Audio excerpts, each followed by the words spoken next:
بەشی حەوتەم ئایا ئەمریکا دەتوانێت بەرگەی گەرماکە بگرێت؟ بەغداد 2 تشرینی یەکەم ئۆکتۆبەر لاپەڕا 238 بینای شارەوانی کە نۆژەنگ کرا بۆ قەرباڵغ بوو. پێش ڕزگارکردن ئەم گەڕەکەی کە دەکەوێتە خۆرهەڵاتی بەغدا پێی دەوترا حەوتی نیسان، مێژووی بنیاتنانی حیزبی بەعەز لە ساڵی 1951. کاتێکیش کە ئەنجومەنی ناوچەیی لە هەڵبژاردنەکانی شارەکەدا دیاریکرا کە دەسەڵاتی کاتی هاوپەیمانان ڕێکی خستبوو لە حوزەیرانی یۆنۆدا، یەکەم شت کە ئەنجامیدا ئەوە بوو ناوی گەڕاکەکەی گۆڕی بۆ نوێی نیسان وەک ئاماژەیەک بۆ کەوتنی ڕژێمی سەدام. لە سایەی سەدامدا بیناکە بارگای سەرکردایەتی هەڵسانی هەلیکۆپتەرە جەنگیەکان بوو. لە کاتێکدا کە سەیری مناڵانی قوتابخانەکانم دەکرد کە گۆرانیان دەوت و سەمایان دەکرد لەسەر شانۆکەی بەردەماندا، بیرم کردەوە لێرەدا بنکەیەکی یەکەی هێلیکۆپتەرەکانی جۆری می 28 هەبووە کە لە ساڵی 1991دا هەزاران شیعیان کوشت. مناڵەکان لەگەڵ ڕیتم و دەنگی تەبڵ و نایدا دەنوشتانەوە. کوڕەکان جەفتە و جامانیان بەسەرەوە بوو. کچەکانیش کراسی چندراویان لەبەردا بوو لەگەڵ بازنەی زیویان لەدەستدا بوو. دەرکەوت کە ئەوان بەڵگەیەکی بەرچاون لەسەرەوەی ئەزموونەکەمان لە حوکمی ناوچەیدا خەریکە بەرهەمەکەی پێدەگات. لە سایەی سەدامدا حیزبی بەعەز لە بەغداد زاڵ بوو بەسەر هەموو لایەنەکانی ژیانی گەلدا، تا دەکاتە سەر ڕاکێشانی بۆری ئاو بۆ مزگەوتێک یان گەڕەکێک یان بازارێک و سەر لە نوێ بەندەداریکردنی ڕێگاکان. ئێستا خەڵک لە دەیان شاری عێراقیدا نوێنەری ناوچەی خۆیان هەڵدەبژێرن کە بەرپرسن لە بەردەمیاندا. لە تەنیشتمەوە سەرۆکی ئەنجومەنی نوێی شارەوانی دانیشت بوو، دکتۆر زیاد قەتان، کاڵگری بڕوانامەی دکتۆرا بوو لە ئابووریدا و 20 ساڵ لە ئەڵمانیا ژیا بوو. دوای ڕزگارکردنی عێراق گەڕابەوە. ئەو قوربانیدانەی بەرجەسە دەکرد کە زۆرێک لە عێراقیەکان بەرامبەر وڵاتەکەیان هەستی پێ دەکەن. دوای ئەوەی خۆشگوزەرانی ئەوروپای بەجێهێشت بوو بۆ خزمەتکردنی نیشتیمانەکەی بەرامبەر موچەیەکی کەم و کارێکی قورس بۆ بنیاتنانەوەی نۆی نیسان گەڕابەوە. لە کۆتایی نمایشەکەدا کوڕێکی تەمەن 7 ساڵ سرودێکی وت کە باس لە مەزنی عێراق دەکات، هەروە باسی لە دزی و ستەمکاری ڕژێم دەکرد لە ئەنجامدانی گۆڕە بە کۆمەڵەکاندا. کاتێکیش کە سەرۆکی ئەنجومەنی گەڕەکەکە گوێی لەو لاوانەوەی بوو، فرمێسک بە چاوەکانیدا هاتە خوارەوە. تێبینیم کرد خودی بیناکەش ئەو گۆڕانکاری پێوە دیار بوو کە لە دوای 9 نیسان ئەپڕۆلەوە ڕوویدا بوو. سوپای سەدام کۆمەڵگەیەکی بەکارهێنابوو بۆ سەرکوتکردنی گەلەکەی. بەڵام ئەمڕۆ نوێنەرانی گەل لێرەدا بۆ بەرژەوەندی ئەوان کاریان دەکرد. قوتابخانەکان و ناوەندە ژنانیەکان و نەخۆشخانەکانیان بنیات نایەوە. هەروەها باخچەی گشتی واریگەیان دروست کرد. هەروەها هەلی کاریان بۆ زیاتر لە 5000 بێکار ڕەخساند. بەوەش کۆتاییم پێهێنا کە بیناکە هێمایەکە بۆ هیوای عێراق بەسبەینێ. ژمارەیەک لە ڕۆژنامەنووسی عێراقیەکان لەوێ بوون لەگەڵ 2 پەیامنێری خۆراوایدا کە ڕووماڵی ئاهەنگەکەیان دەکرد. کاتێک گەڕامەوە بۆ ئوتمبێلە قەڵغانپۆشەکەم، بیرم کردەوە لەو ڕووماڵکردنە ڕاگەیاندنی کە دەستمان دەکەوێت. هەواڵی خۆش هەواڵ نییە، بەڵام بڕێکی زۆر هەواڵی خۆش هەیە دەربارەی ئەوەی کێ دەیەوێت بیبینێت. لە کاتی گەڕانەوەمدا بە ئۆتۆمبیل بۆ بارگای دەسەڵاتی کاتی هاوپەیمانان پێداچوونەوەم بە راپۆرتە ڕۆژانەیەکاندا کرد دەربارەی خزمەتگوزاریە بنەڕەتیەکان. بەرهەمهێنانی وزەی کارەبا ڕۆژی ڕابردوو گەیشتۆتە 4.270 مێگاوات. ئەوە ژمارەیەکی پێوانەیە دوای ڕزگارکردن و دەکرێت بڵێن دەگاتە ئاستەکانی پێش جەنگ. لە ماوەی چەند ڕۆژی ئایندەشدا چەند مۆلیدەیەکمان دەست دەکەوێت لە 2 کارگەی گەورە کە لەسەر چەم و ڕێژگەی ئاون. ئەمەش وامان لێ دەکات کە ئامانجی ئەو 90 ڕۆژە بەدی بهێنین کە لە پلانە استراتیژیەکەدا دیاری کراوە. لە ڕۆژی پێشوودا 1.96 ملیۆن بەرمیل لەوت من بەرهەمێناوە. ئەمەش ئەوە دەگەێنێت ئێمە دەگەینە ئامانجی 2 بەرمیل لەوت لە ڕۆژێکدا پێش 3 مانگ لەو بەروارەی کە بۆ دیاری کرابوو. هێرشێکی تریش لەسەر هێڵی بۆری باکوڕوویدا. لەبەرەوە هێشتا هەناردەکانمان دواکەوتون، بەڵام وردە وردە زاڵ دەبین بەسەر بەرهەمهێنانی نەوتدا، دڵی ئابووری عێراق. سەرەڕای ئەو شکستانەش من قەنەعەتم بەوە هەبوو ئێمە دەتوانین قەیرانی خزمەتگوزاریە بنەڕەتیەکان تێپەڕێنین. لە خۆنەخێدا هێندە لە وزەی کارەبا و نەوتمان لە خەزانەکاندا دەبێت کە کاریگەری ئەو هێرشانە بۆ سەر تاوەرەکانی کارەبا و بۆرەکانی نەوت کەم بکەینەوە. کاتێکیش ئەوە ڕوو دەدات دەتوانین لە جەنگی ژێرخانی ئابووریدا خاڵی لووتکە بەجێبهێڵین. بە دڵنیاییشەوە دوژمنەکانیشمان هەمان حسابات بە خۆیان دەکەن. استراتیژیشیان بریتی دەبێت لە زیادکردنی کردەوە تێکدەرانەکان. ئەمەش مانای ئەوە دەگەێنێت پێویستە لەسەرمان پارێزگاری لەبوونی هێزێکی سەربازی بەهێز بکەین تا بتوانین ئاسایشی پرۆژەکانی ئاوەدانکردنەوەمان بپارێزین. بەڵام ڕۆژنامەگەری خۆراوە و عەرەبی تا ڕادەیەکی زۆر تەنها جەختیان لە هێرشەکانی یاخیبۆکان دەکردەوە و لە ڕاگەیاندنەکانیاندا ڕۆشناییان دەخستە سەر و ئەو هەواڵانەیان پشتگوێ دەخست کە داوای گەشتبینی دەکرد وەک کردنەوەی ئەنجومەنی ناوچەی نوێی نیسان. کاتێک کە کاروانەکەم پردی کۆماری دەبڕی باڕاستی ناوچەی سەوزی پارێزرا و لە کاتی جموجوڵی چڕی پاشنیۆڕۆدا ئەو منداڵانە هاتنەوە بەرچاوم کە لە بینای شارەوانی ناوچەکەدا سەمایان دەکرد و سرودیان دەچڕی. ئەوان جلوبەرگی ڕەنگاوڕەنگی عەرەبی شیعەی زۆنگاوەکان و دەشتەکیە سونیەکان و کوردەکان و تورکمانەکانیان لەبەرکردبوو، متمانەیان بە خۆیان هەبوو. کاتێک بیر لە ئەندەیە و منداڵانە دەکەیتەوە هەموو کارێکی قورس و بێهیوای بوون لەسەر شان و دڵت سووک دەبێت کە لە بنیادنانی عێراقی نوێدا ڕوبەڕوود دەبێتەوە. فرانگالاگری سەرۆکی ئاسایشی تایبەتی بەخۆم دوای 2 کاتژمێر کاتێک کە هاتە ژوورەکەم و دەرگاکەی لە دوای خۆی و داخست پێ ڕاگەیاندم، لە ڕاستیدا ئەمڕۆ ڕۆژێکی زۆر خراپمان بینی. ماندووی بەڕووی فرانکەوە دیار بوو کە ئەوە بە هیچ شێوەیەک شتێکی ئاسایی نییە. دەکرێت هاوانێکی 82 ملیم لە دووری 30 مەترەوە بتەخێتەوە بێ ئەوەی چاوی گالاگری بتروکێت. ئەو مارەنجێکی پێشۆ بوو کە ئاخەزی دیانوسی تێبینەکانی هەڵگێڕایەوە. پێیوتم جەنابی باڵوەز، شارەنگێزەکان گروپێکیاندا نابوو بۆ ئەوەی دوانیۆڕۆ و لە کاتی گەڕانەوەدا لە ئاهەنگی ئەنجومەنی ناوچەکەی هێرش بکەنە سەرت بەلایانی کەمەوە گروپێکی لێدەر. دانیشتم و هەستم بە تووڕەی کرد. مەسەلەکە چییە؟ فرانک گوتی وتووێژێکی ڕادیۆیی گیراوە. هەموو ئەوەی کە پیاوانی هەواڵگری دەڵێن عەرەبیەکی عێراقی بە زمانێکی سەربازی. نامەی یەکەمی لەو کاتەدا وتی کە سواری ئۆتۆمبیلەکان دەبووین بۆی بیناکەی شارەوانی بەجێبێڕین. ئەم پەیامەی نات. ئامانجەکە ئۆتۆمبیلێکی شۆفەر لێتە. دووەم دانێ لەبەردەم سێم ئۆتۆمبیلی ڕەشاش هەڵگردا. ئەوان بە ئۆتۆمبیلی هەمفی وا دەڵێن. بیرم کەوتەوە کاتێک کە سواری ئۆتۆمبیلی سەبربانەکە بووم لە نزیک بینای شارەوانێکەوە. زۆرێک لە خەڵکە بوون کە بە شێوەیەکی ئاسایی لەو ناوە دەسوڕانەوە. یەکێک لەوانە منی دەستنیشان دەکرد بۆ ئەوی بکوژرێم. چیتر؟ ئەوی تر لەسەر ڕادیۆ وەڵامی دایەوە کەوان لە ئۆتۆمبیلێکی بارهەڵگری داخراودا دێنە پێشەوە بۆ ئەوی بە 5 ئاربیجیەوە ڕێگە لە کاروانەکە بگرم. گولە ئاربیجی لە نێو گروپە تیرۆریستەکاندا بڵاو بوو. پێکانیم چەکەوردە و تەقاندنیشی ئاسانە. سەرەکەی بە شێوەیەکی وها دروستکراوە بتوانێت زرێپۆش ببڕێت. هەموو هەفتەیەک پێشبینی کوشتنی من دەکرێت لە نێوان سەربازەکانمدا لە نێو شارەکاندا. ئەگەر گولەیەکی ئاربیجی بەر ئۆتۆمبیلەکەم بکەوێت ئەوە ڕەنگە ئەوانەی لە ناویدان بسووتێن. ئەی بۆچی گولەکانیان پێوە نەنایم فرانک؟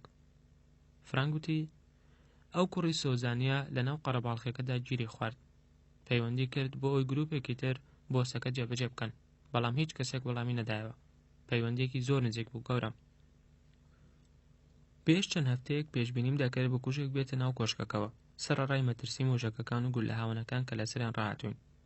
بەڵام ئەم پەیوەندی ڕادیۆیە تۆمارکراوانە ئاماژە بۆ ئەو ئەکەن کە یاخیبۆکان سوورن لەسەر کوشتنم.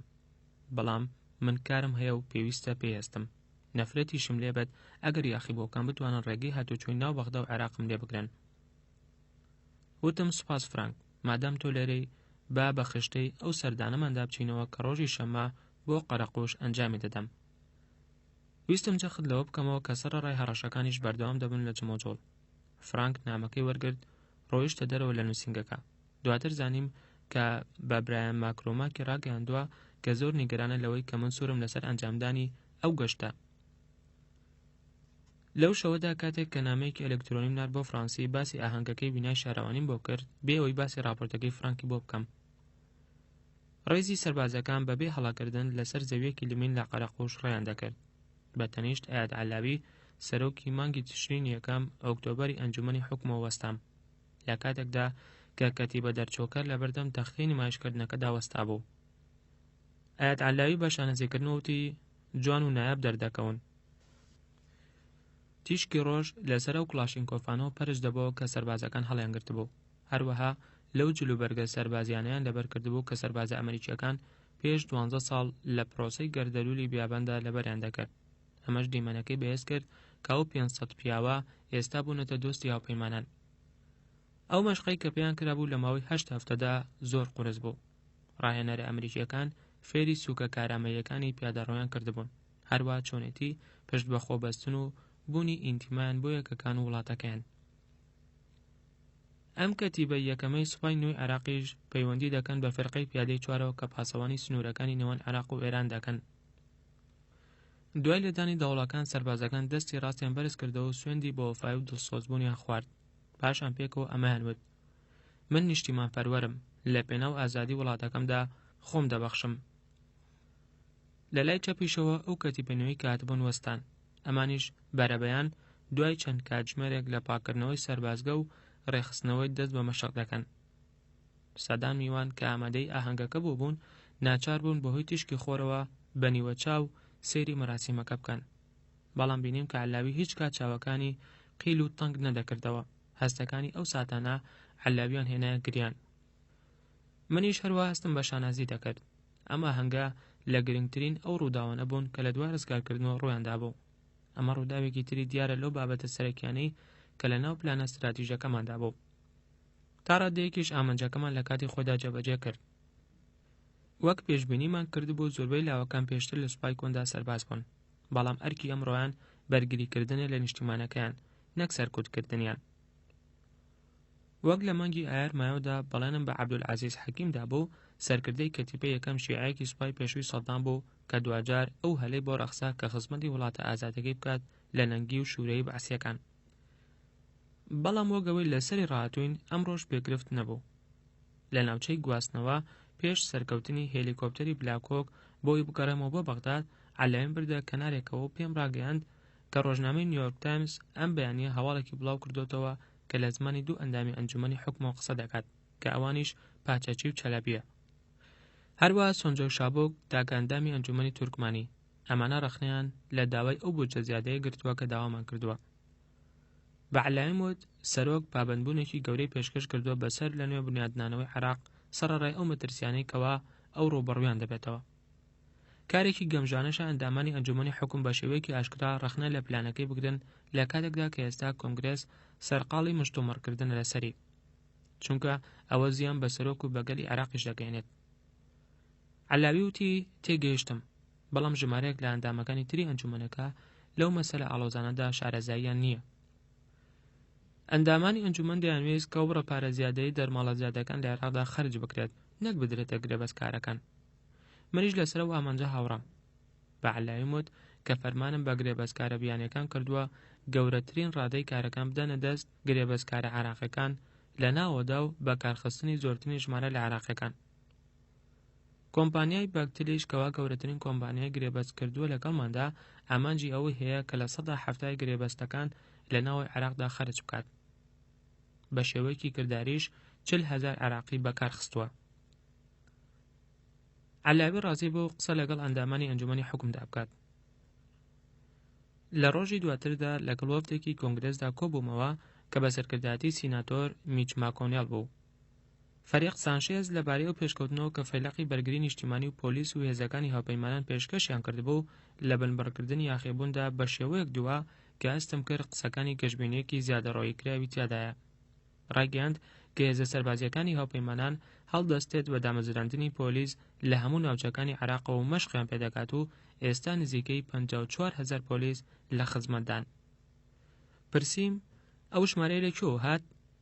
پاشان بیرم کردەوە کە پێش 2 ڕۆژ ژەنەڕاڵ ئەبیزەید پلانەکەی پێڕاگەیاندم بۆ کەمکردنەوەی هێزەکانی ئەمریکا لە کانونی دووەم یەنایەردا لە 15 لیواوە بۆ 11 لیوە. ئەو پشتی بە ژمارەیەکی زیاتر لە هێزەکانی بیانی و هێزەکانی ئاسایشی عێراقی دەبەست بۆی جێگەی ئەو فێرقە ڕۆیشتوانە بکردنەوە. قسەکەم بەڕێک نەبرێت کاتێک ئەو قسانەی بۆ ئەندامەکانی ئەنجومەنی پیران دەکرد، بەڵام درکم بەوە کرد کە پێویستە لەسرم کاتێک کە ئەو لێبەوە هەندێک هێڵ بکێشم. ناکرێت پۆلیسی عێراقی بە هێزەکانی هاوپەیمانان بەراورد بکەین، چونکە زۆربەی ئەو پۆلیسانە مەشق دیدە نین. ناکرێت تۆ پۆلیسێکی هاتوچۆی پێشوو بێنیت و بیگۆڕیت بۆ پۆلیسێکی کارامان لە ڕێگای مەشق پێکردنێکەوە بۆ ماوەی 3 هەفتە کە لەلایەن یەکە سەربازیەکانی هاوپەیمانانەوە ئێستا لە عێراق ئەنجام دەدرێت. هەروە ئەگەر ئەو پۆلیسانە لە ژمارەی تێکڕاییدا بە سەربازی پێویست بۆ پارێزگاریکردن لە ئارامی و ئاسایش و ڕژەم لە عێراق ئەژمار بکرێن، ئەوە ئەو پاساو بنچینەیەمان نامێنێتەوە کە وەک دەرماڵەی زیادە داوای دەکەین بۆ مەشق پێکردنی 40,000 پۆلیسی کارامە لە ئوردن. دوای ئەوەی سانشێز لێ بۆ مەقسەم کرد، پێویستە وریا و بە ئاگابین لەوەی زۆر پەلە نەکەین لە گواستنەوەی سیاسی بە شێوەیەک کە لە دوای خۆمانەوە پەیکەرێکی مەدەنی لەرزۆک و خۆنەگرت و بەجێبێڵین. هەروە پێویستە لەسەرمان مدادنانی پۆلیس و هێزێکی چەکداری کارامە و نوێ و ناسیاسی گرنتی بکەین. ڕوانیم لە ئەندامەکانی ئەنجومەنی پیرانەوە گواستنەوە بۆ سانشێز گرژی و ئاڵۆزوەیەکی ڕوو لێ زیاد بوو لە ژووری کۆبوونەوەکانی دەسەڵاتی کاتی هاوپەیمانان هەبوو. خۆشحاڵ بووم بەوەی کە باتکیندی فێنکەرەوەکەی بەکارکردووی هێشتبەوە.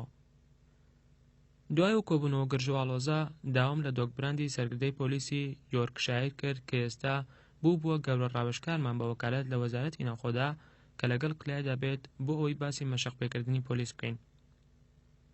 با بە ڕەوشەکەدا بچینەوە دۆک. لە کۆتایی ئاب ئۆگەستدا بێرنیکری گوتی پێویستە لە ئێستادا واز لە چەندین کەس لەو پۆلیسانە بێنین کە ژمارەیان 35,000 دەبێت بەهۆی ناکارامەی و گەندەڵی ئەوەوە کە پێشتر پێشلکاریان دەرحەق بە مافی مرۆڤ کردووە. ئێستاش سانشێز وتی کە 54,000 پۆلیسمان هەیە و دوای مانگێکی تر وەک مەفرەزە دەردەچن. چۆن دەکرێتەوە ڕووبدات؟ دۆگوتی وا دیارە ژەنەڕاڵ سانشێز بەپێی فەرمانێک کار دەکات کە لەلایەن ژەنەڕاڵ ئەبیزەیدا و دەرچووە بۆ وەرگرتنی 30,000 پۆلیس لە ماوەی مانگێکدا. لەبەرەوە سوپاش خەڵکی نیمچە شارەزا لەسەر ڕێگاکانەوە دەهێنێت و بۆ ماوەی 3 هەفتە مەشقیان پێدەکات و دوای ئەوە چاکداریان دەکات و پێیان دەڵێت پۆلیس. بۆ پەڕی سادەیەوە ئەمە نام و نەنگیە. تۆ سەربازیەکان دەناسیت کلای، ئایا دەتوانیت ئەو فەرمانە بەدەست بخەیت کە بەکاری دەهێنن بۆ هەستان بە سەربازگرتن؟ کلای بۆ پڕی سادەیەوتی دەتوانم بەدەستی بخەم. سەربازەکان بەردەوام و لەسەر پلانەکەیان بۆ گۆڕینەوەی پۆلیسی عێراقی نامەشقدیدا بە یەکە جەنگی ئەمریکیەکان. بەڵام پێشەوەی ئەم گرفتە لە پەیوەندی تەلەفۆنیەکەی ئەم دوای نیوەڕۆمدا لەگەڵ ڕامسفێلد بۆ وروژێنم، داوای لێکردم کە هەندێک هەنگاوی کاتی ئیجابی بدۆزمەوە کە شایانی باسکردن بێت کە بتوانین پێی هەستین بۆ گواستنەوەی دەسەڵاتی سیاسی بۆ عێراقیەکان. پێویستە لەسەرمان جێری هەندێک بەرەو پێچوون لەبەری سیاسی تا بخەینەڕۆ. ئەمە ئەو سیاسەتی بەرگریانەیە بوو کە فیز پێشکەشی کرد. ڕامسفێلد دانی بەوەدانا کە بواری ئابووری باشە. منیش هاوڕا بووم لەگەڵی، بەڵام تێبینی ئەوەشمدا ئێمە لە دوای ڕزگاربوونەوە نیعمەت و هاوکات قیمەتی ئەو هەزارە ئۆتۆمبیلەمان دیوە کە ئێستا شەقامەکانی عێراقیان قەرباڵغ کردووە. لە دووبارەکردنەوەی ئەو توێژەشماندا کە لە ئەیلول سێپتەمبەردا ئەنجامدرا جارێکی تر وەزیر فشاری بەکارهێنا بۆ ئەوەی جموجۆڵ لە بواری سیاسیدا بخەینەڕۆ. پاشان وتی وا خەریکە ئەبیزەید ڕۆڵی عێراقی لە بواری ئەمنیدا دەخاتە ناو ڕاپۆرتەکەیەوە. ئەمەش گرنگە بۆ نیشاندانی جموجۆڵی ئیجابی بۆ گەلی عێراق. نۆرەی من هات بۆی مەسەلەکان ڕوومکەمەوە. یەکەم جار بە وەزیری بەرگریم ڕاگەیاند من ڕازیم لەسەرەوەی هانی ئەنجومەنی حکم بدرێت کە بجوڵێت یان جەبەجێکردنی میکانیزمێکی تر. پاشان چوومە سەر پرسیاری ئاسایش. جەنابی وەزیر، پێویستە لەسەرم ڕاشکاوانە بم. تۆ ژمارەیەکی قەبەکراو دەبینیت لە لیستەکانی پۆلیسدا. پێویستە کە بە خۆمان پێ نەکەنین بەوەی کە عێراقیەکان باشتر ئامادەن لەوەی کە ئێستا هەن. ئێمە پێویستمان بە پۆلیسێکی کارەمە و مەشقدیدە هەیە لێرە، پۆلیسێکی ڕاهێنرا و لە ئاستێکی بەرزدا. ئەمە ئامانجی ئەو بەرنامەی ئوردنە. وا دیار بوو ڕامسفێڵ قەناعەتی بە قسەکانم نەبوو. وتی وا باشترە بەخێرایی دەست بە پرۆسەکە بکرێت بەوەی کە سوپا ڕابسپێردرێت هێزە زیادەکانی پۆلیس مەشق پێ بکات. هاوڕا نەبووم لەگەڵی. ئەو قسەی دۆگبراندم بۆ کردەوە کە دەیوت سوپا لەسەر شەقامەکان خەڵکی نیمچە شارەزا دێنێت و بۆ ماوەی 1-2 هەفتە مەشقیان پێدەکات و ناوێن دەنێت پۆلیس. لە کۆتایی گفتوگۆکەدا دیار بوو ڕامسفێڵد لە مەسەلەکە تێدەگەیشت. بۆیە پێوتم ژمارەی پۆلیسەکان لە ڕێژەی ئەو ژمارە پێشبینی کراوەی هێزی تێکڕاییدا دەبەزێت کە نووسینگەکەی لە هەفتەی ئایندەدا ڕای دەگەێنێت. هەستم کرد ڕامسفێڵد ماندوو دیارە. ئارامگری کەمتر بوو بەوە لەوەی کە پێشتر هەیبوو. ململانەی لە عێراق بووە بابەتێکی گەرم لە واشنگتۆن لە نێوان هەردوو لایەنە ڕکابەرەکەدا. بەتایبەتیش هەڵبژاردنە سەرۆکایەتیەکان تەنها 1 ساڵ لێمانەوە دوور بوو. گومانیشی تیادا نییە ڕامسفێڵد هەستی بە حاڵەتەکە دەکرد. لەو گرفتانش کە حکوومەتی ئەمریکا ڕوبەڕویان بوو بۆیەوە ئەوە بوو کە ئێمە گەنجینەکانی چەکە کۆکوژەکانی عێراقمان نەدۆزیبەوە کە ئەوە هۆکاری سەرەکی هەڵگیرسانی جەنگ بوو. دکتۆر دەیڤید کای و گروپەکەی بۆ ماوەی چەند مانگێک عێراقیان ڕووماڵ کرد و گەڕان. لە 2 تشرینی یەکەم ئۆکتۆبەردا کای راپۆرت یەکەمی پێشکەش بە لیژنەی هاوبەشی ئەنجومەنی پیران و نوێنەران کرد. پوختەی و ئەنجامی پێی گەیشت بۆ ئەمە بوو: تا ڕادەیەک دڵنیای لەوەی کە سەدام حوسێن لە کاتی هەڵگرستاندنی جەنگدا ئەو هەزاران تەنە لە خەزە ژەهراویەکان و گڵاوی جەنگی نەبووە بۆی بیان تەقێنێت، یان سەدان کیلۆگرام لەو مادانەی کە لە جەنگی بایۆلۆژی کوشندەدا بەکاردێنرێت، یان ئەو سیستەمە پیشەسازی و مادەی پەرچکەرەوانەی کە پێویستن بۆ بەرهەمێنانی چەکی ئەتۆمی وەگەوەی دەستگاکانی وڵاتە گەورەکانی خۆراوا دەیانوت عێراق هەیەتی. لەگەڵەوەشدا وێنی چەکی کۆکۆش باڵۆزی مایەوە. لە 90ەکاندا سەدام حوسێن ئاستەنگی بۆ کارەکانی پشکنێنەرانی چەکە کۆکوژەکانی سەر بە نەتەوەی کردوەکان دروست کرد. بەرنامەکەشی بۆ چەکی بایۆلۆژی دەرنەخست تەنها کاتێک نەبێت کە یەکێک لە جیابۆکان ئەوەی ئاشکرا کرد. لە تشرینی 2 نۆڤەمبەری 2002دا ئەنجومەنی ئاسایشی نێودەوڵەتی ڕایگەیاند کە عێراق پێشێلکاری 16 بڕیارەکەی نەتەوەی کردوەکان دەکات و داوای کرد لێکۆڵینەوە لە چەکە کۆکوژەکانی بکرێت. کای لەبەردەم کۆنگرێسدا جەختی کردەوە کە راپۆرتەکەی خستنە ڕوویەکی ئاشکرایە. باسی لەوەش کرد کە گروپەکەی لە تاقیگەنیێنەکاندا بەڵگەی نیگەرانکەریان دۆزیوەتەوە لەبارەی بەرنامەگەلێکی جەنگی بایۆلۆژی سربەخۆوە کە لەوانەیە ئەوانەی کاریان تیادا کردووە هەڵات بن بۆ دەرەوە. لەوانەشە بەڵگەکان و هەتا ئەو مادانەش کە پەیوەستن بە چەکەکەوە بردبێتیان لەگەڵ خۆیاندا. لە کاتێکدا کە هێشتا گروپەکە مادەکانیان نەدۆزیوەتەوە، ئەوە ئێمە نەگەیشتونەتە ئەو قەناعەتەی کە بتوانین بە تاوەتی ئەوە بڵێن کە ئایا چەکەکان نەبوون یان لە پێش جەنگەوە هەبوون و تاکەکارێکی ئێمەش ئەوەیە کە بزانین بۆ کوێ چوون. کای پێشەوەی بگەڕێتەوە بۆ واشنتۆن پێڕاگەیاندم کە نیمچە دڵنیایە لەوەی کە هەواڵگری عێراقی بەرنامەیەکی ئەزموونی بۆ جەنگی میکرۆبی شاردۆتەوە و ئەوەش لەبەردەم کۆنگرێسدا باس دەکات. هەر بەو شێوەیە کای لەبەردەم کۆنگرێسدا وتی تۆڕێک لە تاقیگەی نهێنی لە چوارچێوەی دەستگاکانی هەواڵگری عێراقیدا تەرخان کراوە بۆ جەنگی کیمیایی و بایۆلۆژی.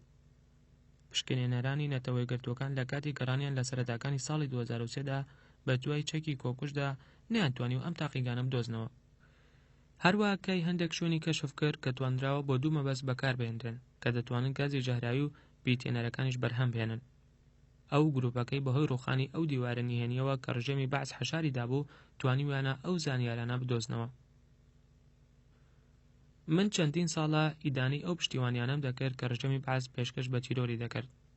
ئەو لیژنە نیشتیمانیەش کە تایبەت بوو بە تیرۆر و پێکاتبوو لە هەردوو حیزبەکە و من سەرۆکایەتیم دەکرد، راپۆرتێکیان پێشکەش بە سەرۆک کلینتۆن و کۆنگرێس کرد پێش 11 مانگ لە 11 ئەیلول سێپتەمبەر کە ئەوەی دەگەیاند ئەمریکا ڕوبەڕووی ئەگەرێکی ترسناک دەبێت بەوەی توندراوە ئیسلامیەکان هەستن بە ئەنجامدانی کردەوەی تیرۆریستی مەزن لە وڵاتەکەماندا.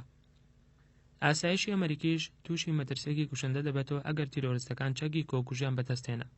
بۆیە بەتوندی لە پشتی بڕیاری سەرۆکەوە وەستان بە هێرشکردنە سەر عێراق و ڕوخاندنی ڕژێمی ترسناکی سەدام.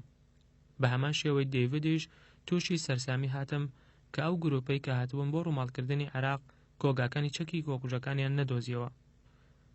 بەڵام پاش بینینی گۆڕە بە کۆمەڵەکان لە گرد و تەپۆڵکەکانی کوردستانی عێراق و وێنەی تۆقێنەری ئەو کوردانی کەوە چەکە کیمیاوەکانی سەدام لە هەڵەبجە کوشتنی، ئەوە من بە دڵنیاییەوە دەخەوم، چونکە دەزانم سەدام لە دەسەڵات لادرا و ئیدی ناتوانێت دەستی بە چەکەکانی تۆقاندن و لە ناوبردن بگات.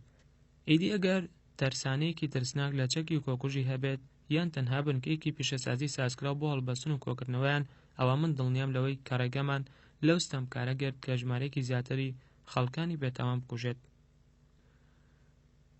کاتێک کە راپۆرتەکەی پێشکەش بە کۆنگرێس کرد، بەلامەوە شتێکی کتۆپەر نەبوو کە زۆربەی جێرانەوەکانی دەستگاکانی ڕاگەیاندن جەختیان لەسەر ئەو دامپیادانانەی کای کردەوە کە نەتوانراوە کۆگاکانی چەکی کۆکۆژ لە عێراقدا بدۆزرێتەوە و لە باخیەوەیان کەم کردەوە کەوتبووی تەواو دڵنیان لێن لەوەی کە ئەو چەکانە بوونیان هەیە یان هێشتا حەشار دەراون و نەدۆزراونەتەوە یان ڕەفێنراون بۆ دەرەوەی وڵات. بێگومان و دەرەنجامەی کای هەواڵی ناخۆشیان دروست کرد بۆ بازنەی دەرەوە لە پنتاگۆن.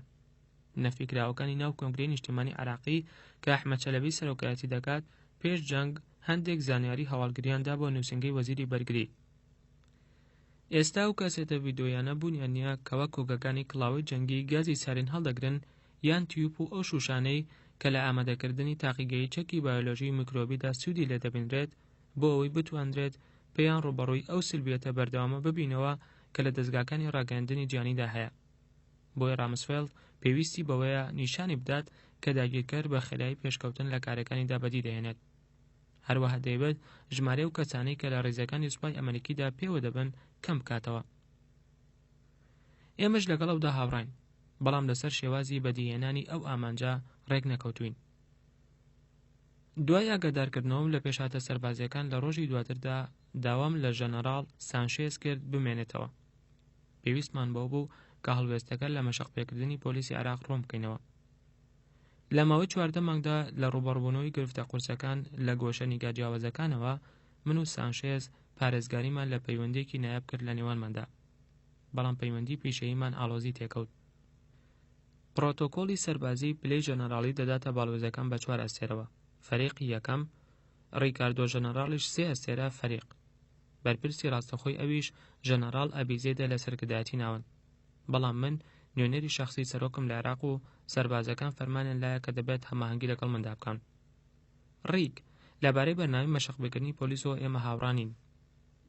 لەسەر شێوازی خۆی بە ئارامی بیری لەوە کردەوە کە من وتم و پاشان وتی زۆر باشە گەورم، بە پارێزەوە ئەمەی وت. پاش کەمێک گوتم بە وەزیری بەرگری و ئەبیزەی دەموت کە ڕۆڵێکی گرنگ بۆ سەرباز لەم پرۆژەیەدا هەیە. ئەویش یارمەتیدانمانە بۆ دۆزینەوەی نزیکەی 200,000 کەس بۆ ئەوەی دەستنیشان بکرێن بۆی بتوانن لەوانە 35,000 یان 40,000 قوتابی هەڵبژێردرێن بۆ ئەوەی لە ئوردون مەشقیان پێ بکرێت. وا دیارە ئێستا سەرکردایەتیەکە پەرە دەکات لەوەی 1000 عێراقی بخاتە ناو بەرنامەیەکی 3 هەفتەیی و پاشان بیانێرێت بۆ بەهێزکردن و پشتیوانیکردن لە یەکەکان. وتم پێویستە ژەنەڕاڵ ئەوە بوەستێت. ئەم بەرنامەیە هێزێکی پۆلیسی ساختە پێدەگەێنێت کە خاوەنتوانایەکی زۆر کەمن و ناتوانن جێی متمانە و ڕەزامەندی عێراقیەکان بن. هەروە دەکرێت ئەو ژمارە قەبانە سەرکردەکانمان چاوەشە بکەن و وابزانن کە عێراق ساز و ئامادەیە دەتوانێت لەوەی کە ئێستا هەیە باشتر بەرگری لە خۆی بکات. سانشێز بە شێوەیەکی فەرمیوتی بەڵێ گەورم، ڕێنمایەکان ڕوون و ئاشکران، ئیدی پۆلیس وەرناگرین. وتم باشە، بەڵام هێشتا گرفتێکمان هەیە پەیوەندی بەوە هەیە کە دەیکەین بە پیاوەکانی پۆلیس، ئەوانەی کە بە فیعلی لە لیستەکانی موچەدا ناویان هەیە. لەوانەیە بتوانین هەندێکیان بگوازینەوە بۆ دەستگای پاراستنی ناوەندەکان و شوێنەکانی مەشقکردن کەوا مەشق بەیاخی کەمترە. و ئێمە هەڵدەستین بە سەربازگرتنی ئەم کەسانە بۆ ئەوەی هەستن بە پاراستنی وەزارەتە سەرەکیەکان و بیناکانی تر. ڕێگوتی بەو کارە هەڵدەستم گەورم. دوای بەرەبەیان خەریکی داکەندنی پێڵاوی ڕاکردن بووم کاتێک کە زەنگی تەلەفۆنەکە لێدا کە لە تەنیشت نوێنەکەمەوە بوو. کاتەکەی زۆر زووە تا هەر کەسێک لە عێراقەوە پەیوەندی بکات، لەوانەشە زۆر درەنگ بێت بە نیسبەت هەندێک لە کارمەندەکانەوە لە واشنگتۆن. باوکە دڵخۆشم بەوەی تۆم دیوە. ئەوە بولی کوڕمە بەرگریم لەو پاڵنەرە کرد بۆ پرسیارکردن لەوەی کە ئایا دایکی باشە؟ ئایا هەواڵی ڕۆژنامەی نیویۆرک تایمزی بینیوە؟ بەگاڵتەوتم نەخێر، عەبدوڵڵا و کوڕی کە ڕۆژنامەکان دێنێت هێشتا نەهاتووە. دەتوانیت لە ئینتەرنێتدا سەیری بکەیت باوکە. وا دیارە سەرۆکایەتیکردنی دەسەڵاتی کاتی هاوپەیمانانی لە بری پنتاگۆن بە ئەنجومەنی ئاسایشی نیشتیمانی سپاردووە. چاپی ئەلکترۆنی ڕۆژنامەی تایمزی بەیانیان دابەزی و هەواڵی پەیامنێری واشنگتۆن دەیڤید سانگەر دابەزی بوو. بۆش نەخشە و بەرنامەکەی لە عێراق ڕاست دەکاتەوە. لە زاری گەورە بەرپرسانی ئیدارەکەی سەرۆک بوشەوە ئەوەی گواستبەوە کەوا کۆشکی سپی فەرمانی کردووە بەسەر لە نوێ ڕێخستنەوەیکی گەورە سەبارەت بە هەوڵەکانی ئەمریکا بۆ ئارامکردنەوەی ئەو توندوتیژەی کە لە عێراق و ئەفغانستاندا هەیە و خێراکردن لە زوو ئاوەدانکردنەوەی هەردوو وڵاتدا. وا دیارە پەیکەرە نوێیەکە کە لەلایەن کۆندۆلیزا ڕایسی ڕاوشکاری ئاسایشی نێتەوەیەوە بەڕێوە دەبرێت بەشێکە لەو هەوڵانەی کە دەدرێت بۆی بە شێوەیەکی ڕاستەوخۆ کۆنتڕۆڵی ڕەوشەکان بکرێت لە عێراقدا. پاشانیش هەواڵەکە جەخت لەوە دەکاتەوە کۆندالیزا ڕایس نەک رامسفێلد ئەو کەسە دەبێت کە چاودێری ڕەوشی عێراق دەکات، بەڵام لەگەڵ ئەمەشدا ئەویش لە بەردەم وەزارەتی بەرگریدا بەرپرسیار دەبێت. بەرپرسێکی گەورە لە ئیدارەکەدا وتی ئەوە پرسیار و لێپرسینەوە لە کۆشکی سپیدا دروست دەکات.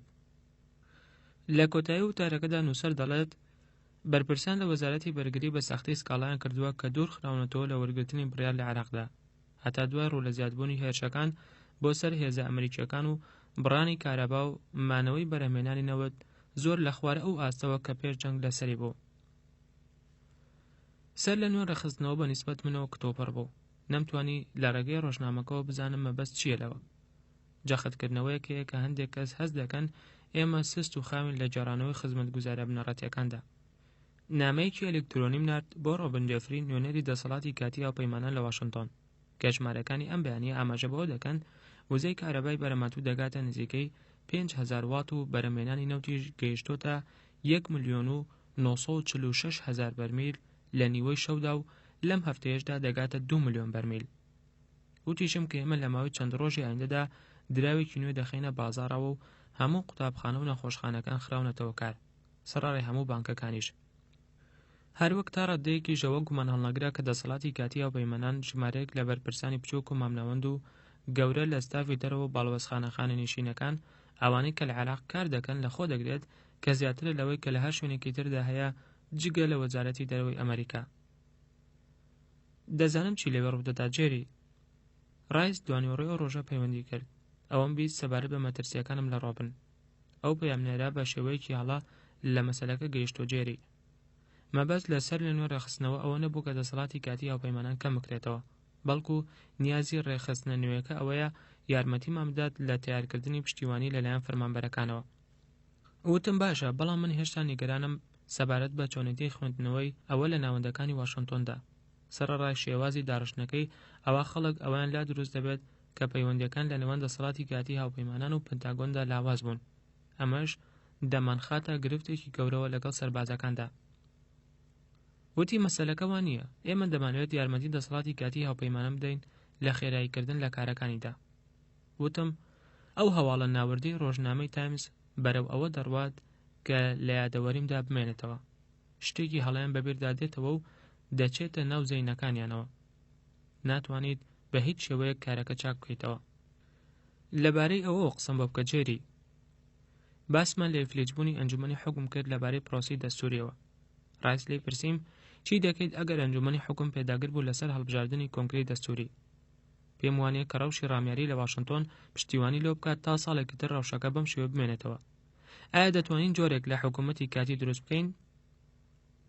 تۆسێک وەستان بۆ تێڕامان لەوەی هەموو ئەندامێک لە گروپی سەرۆک بۆ سیاسەتی دەرەوە پاول و ڕامسفێلد و ڕایس لە ماوەی 3 هەفتەی ڕابردوودا ئەم بیرۆکەیە بەرەو من پاڵ دەدەن. وا دیارە من بە تەواوەتی تەنها مامەتەوە. ئێمە کار دەکەین بۆ چارەسەرکردن ئەم گرفتە کۆنتی. بەڵام ئەوەی گرنگە پرۆسەیەکی سیاسی بتە و یەکگرتوو دەست پێ بکەین هەتا ئەگەر تەواوکردنی ساڵێکیشی پێچوو. پێویستە ئەنجومەنی حکوم باڵ بدەین بۆ ئەوەی کار بکات. پێم وت کە بەهۆی ئەوەی مانگی ڕەمەزان تەواو بووە، ئەوە ئەنجومەنی حکوم دەتوانێت بگاتە کۆنگرەیەکی دەستوری پوختەکراوی ناوچەیی لە سەرەتاکانی ساڵی 2004دا. ڕاستپاردە بەچی دەدەیت؟ وتم ئاسایش تاکە گرفتی ئێمەیە. بەشێکی دەگەڕێتەوە بۆ 100,000 کەسی تاوانبار ئەوانەی کە سەدام بەڕەڵای کردوون. ئەو کەسانە گوێ بەوە نادان حکوومەت کاتی بەتیاننا. هەروەها بەعسیەکان کە دەیانوێت بەهێز بگەڕێنەوە بۆ دەسەڵات، پارە دەدەن پێیان بۆەوەی بۆم بچێنن. ئەو کەسانەش یان تیرۆریستن یان جیهادین، گوێ بەوە نادەن مەسەلەی حکوومەت نیشتیمانی بەتیاننا. لەبەرەوە پێشنیار دەکەم پەلەکردن لە حکوومەتێکی کاتیدا گرفتی ئەمنیمان بە شێوەیەکی هەڵە چارەسەر دەکات. ئەگەر هێزە سەربازیەکانیشمان پێش کاتی خۆی کەم کردەوە، ئەوە ئێمە هانی ئەو کەسانە دەدەین کە توند و تیژی زیاتر ئەنجام بدەن، نەک کەمی بکەینەوە. ڕایز وتی وام لێ هاتووە کە سەبارەت بەم کێشەی هیچ نازانم. مندان بەوە دادەنێم کە تۆ ئەو کەسەی کە لەسەر شانۆی ڕووداوەکاندا دەژیت. ئەم تێبینی دوایی وای لێکردم هەست بەوە بکەم کەوا کەمتر تەنیام. بەڵام وەگەوەی لە نامەشەوانیەکانمدا بۆ فڕانسی ئاماژەم پێکرد بوو ئەگەر ئەمریکا ناتوانێت دوای کەمتر لە 6 مانگ بەرگەی گەرماکە بگرێت، ئەوە ئێمە ڕۆبەڕووی سەردەیەکی زۆر شێواو دەبینەوە. دیار بوو کە ئێمە بەرەوخاڵی کێشەکە دەڕۆشتین سەبارەت بە ناکارایی ئەنجومەنی حکوم. دوای چەند ڕۆژێک چاوم بە سکۆت کارپێنتەر و تۆم کرادسکی کەوت کە بەرپرسێکی ترە لە ستافی دەرەوەدا، جێگری سکۆتە لە بەڕێوەبردننی حکومدا. بەڕاستی پێم بڵێن ئایا ئەنجومەنی حکوم ئایندەی دەبێت؟ من قەناعەت و بڕیاری ئەوانم دەویست ئایا 24 ئەندام ئەوانەی کە هێشتا لە ڕووی تایەفی و ڕەگەزیەوە دابەش بوون بۆ ماوەیەکی درێژ هاریکاری بکەن ئەوەندەی کە بەس بێت بۆ ڕێخستنی کۆنگرەیەکی دەستوری نوێنەرایەتی. تۆم وتی لە ماوەی 3 مانگی ڕابردوودا زۆر بیرۆڕاکانیان ئاڵوگۆڕ نەکردووە یان نەریتەکانیان لە کارکردندا. سکۆتیش وتی ئەوان بڕێکی زیاتر لە دەسەڵاتیان دەوێت، بەڵام نازانن چۆن بەکاری بێنن. پێم وتن بە نیسبەت منەوە ئاشکرایە کە جەماعەت لە واشنگتۆن ئارامیان نەماوە، فشارێکی زۆریش هەیە بۆ ڕادەستکردنەوەی سەروەری بەو پەڕی خێرایی کە ممکن بێت، و من دڵنیام کە ئەوە هەڵەیە. بۆیە پێویستە لەسەرمان بە شێوازێک لە شێوازەکان دەست بە پرۆسی دەستوری بکەین و فتواکەی سیستانی بخینە لاوە، یان ئەوە تاوا بکەین کە ئەنجومەنی حکم کارا بێت یان با بڕواتون ئەمێنێت. سکۆت وتی کاتێکیش کەوا کۆنگرەی دەستوری کۆتایی پێدێت دەتوانین هەندێک لە ئەندامەکانی ئەنجومەنی حکم ببین و بیان خەینە ناو وەزارەتەکان و ناویان بنین دەستەی بەرەماتوو حکوومەتی کاتی. لە ماوەیەدا ئەوانەیان کەماونەتەوە لە ئەندامانی کۆنگرەی دەستوری لە نووسینەوەی دەستوردا سوودیان لەوەردەگرین. بەمەش کار بۆ فراوانکردنی شوێنی سوننا لەسەر مێزەکە دەکەینەوە. سکۆت مامەڵەی لەگەڵ بابەتێکی بنەڕەتیدا دەکرد. ئێمە بۆ ماوەی چەند مانگێکە کار دەکەین بۆی بگەینە شێوازێک بۆ ئەوەی وا لە سوننە بکەین زیاتر بێنە ناو پرۆسی سیاسیەوە. مادام ئێستاش بەرپرسمان لە دەسەڵاتی کاتی ئەو پەیمانان لە پایتەختی پارێزگاکانی ناوچەسونیەکان بۆ دروستبوون و فەرمانبەرەکانمان دەستیان کردووە بە پەیوەندیکردن بە سەرکردە سونیەکانەوە، بەڵام وەک پێشتر بینیمان هەروەک ئەوەی کە سیاسیەکان لە نەتەوەی گرتوەکان و سیاسی عێراقەکان دواتر بینیانەوە، زەحمەتە بتوانین سەرکردەیەکی سوننا یان بەرپرسێک دیاری بکەیت، چونکە سەدام یان خستبوونیە ناو حیزبی بەحسەوە یان زۆربیانی کوشتبوو. وتم بیرۆکەکەی سکۆت بۆ حکوومەتی کاتی دەکرێت سەر بکرێت، بەڵام چۆن دەتوانین کۆنگرەی دەستوری ببەستین؟ سکۆت پرسی ئەیچی سەبارەت بە پوختەکردنی خیاری دووەم بۆ لیژنەی ئامادەکاری، جۆرێک لە پرۆسەی هەڵبژاردنە ناوچەیەکان.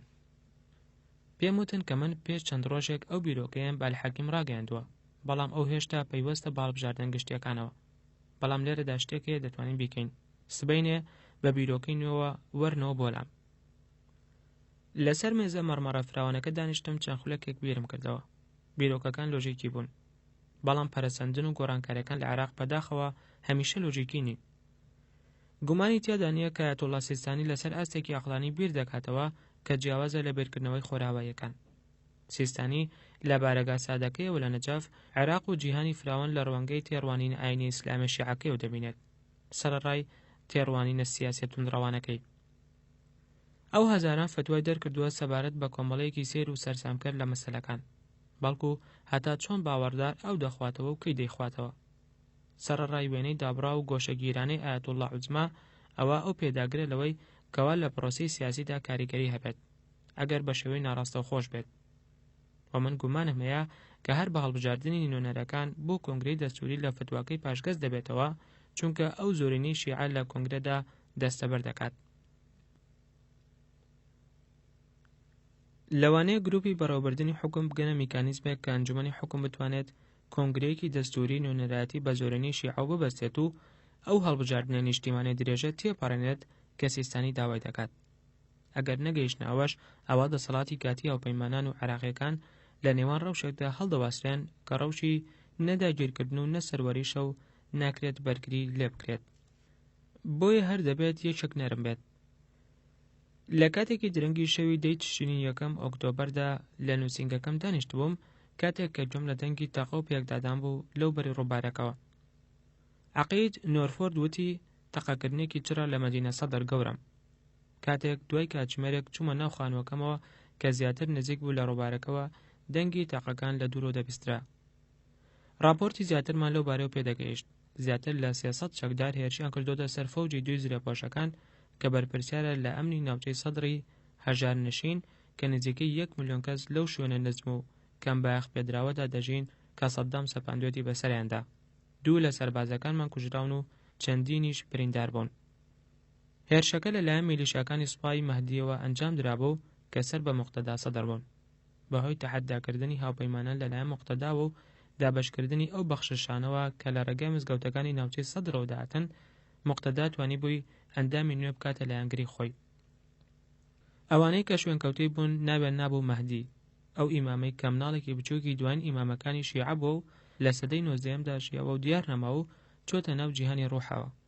شیعە باوەڕدارەکان پێیان وایە کە مەهدی دەگەڕێتەوە بۆ ئەوەی دادپەروەری بڵاو بکاتەوە و ڕێنمایی مرۆڤایەتی بکات. لە هەفتەی ڕابردوودا موقتەدا دەستی کردبوو بە هەڕەشەکردنی گوتەیی توند بۆ سەر هاوپەیمانان و بە داگیرکەرە تیرۆریستەکان ناوی دەبردن. ئێمەش بە شێوەیەکی ناڕاستەوخۆ لە ڕێگەی سەرکردە شیعەمیان ڕەوەکانەوە ویستمان جڵەوی موقتەدا بگرین.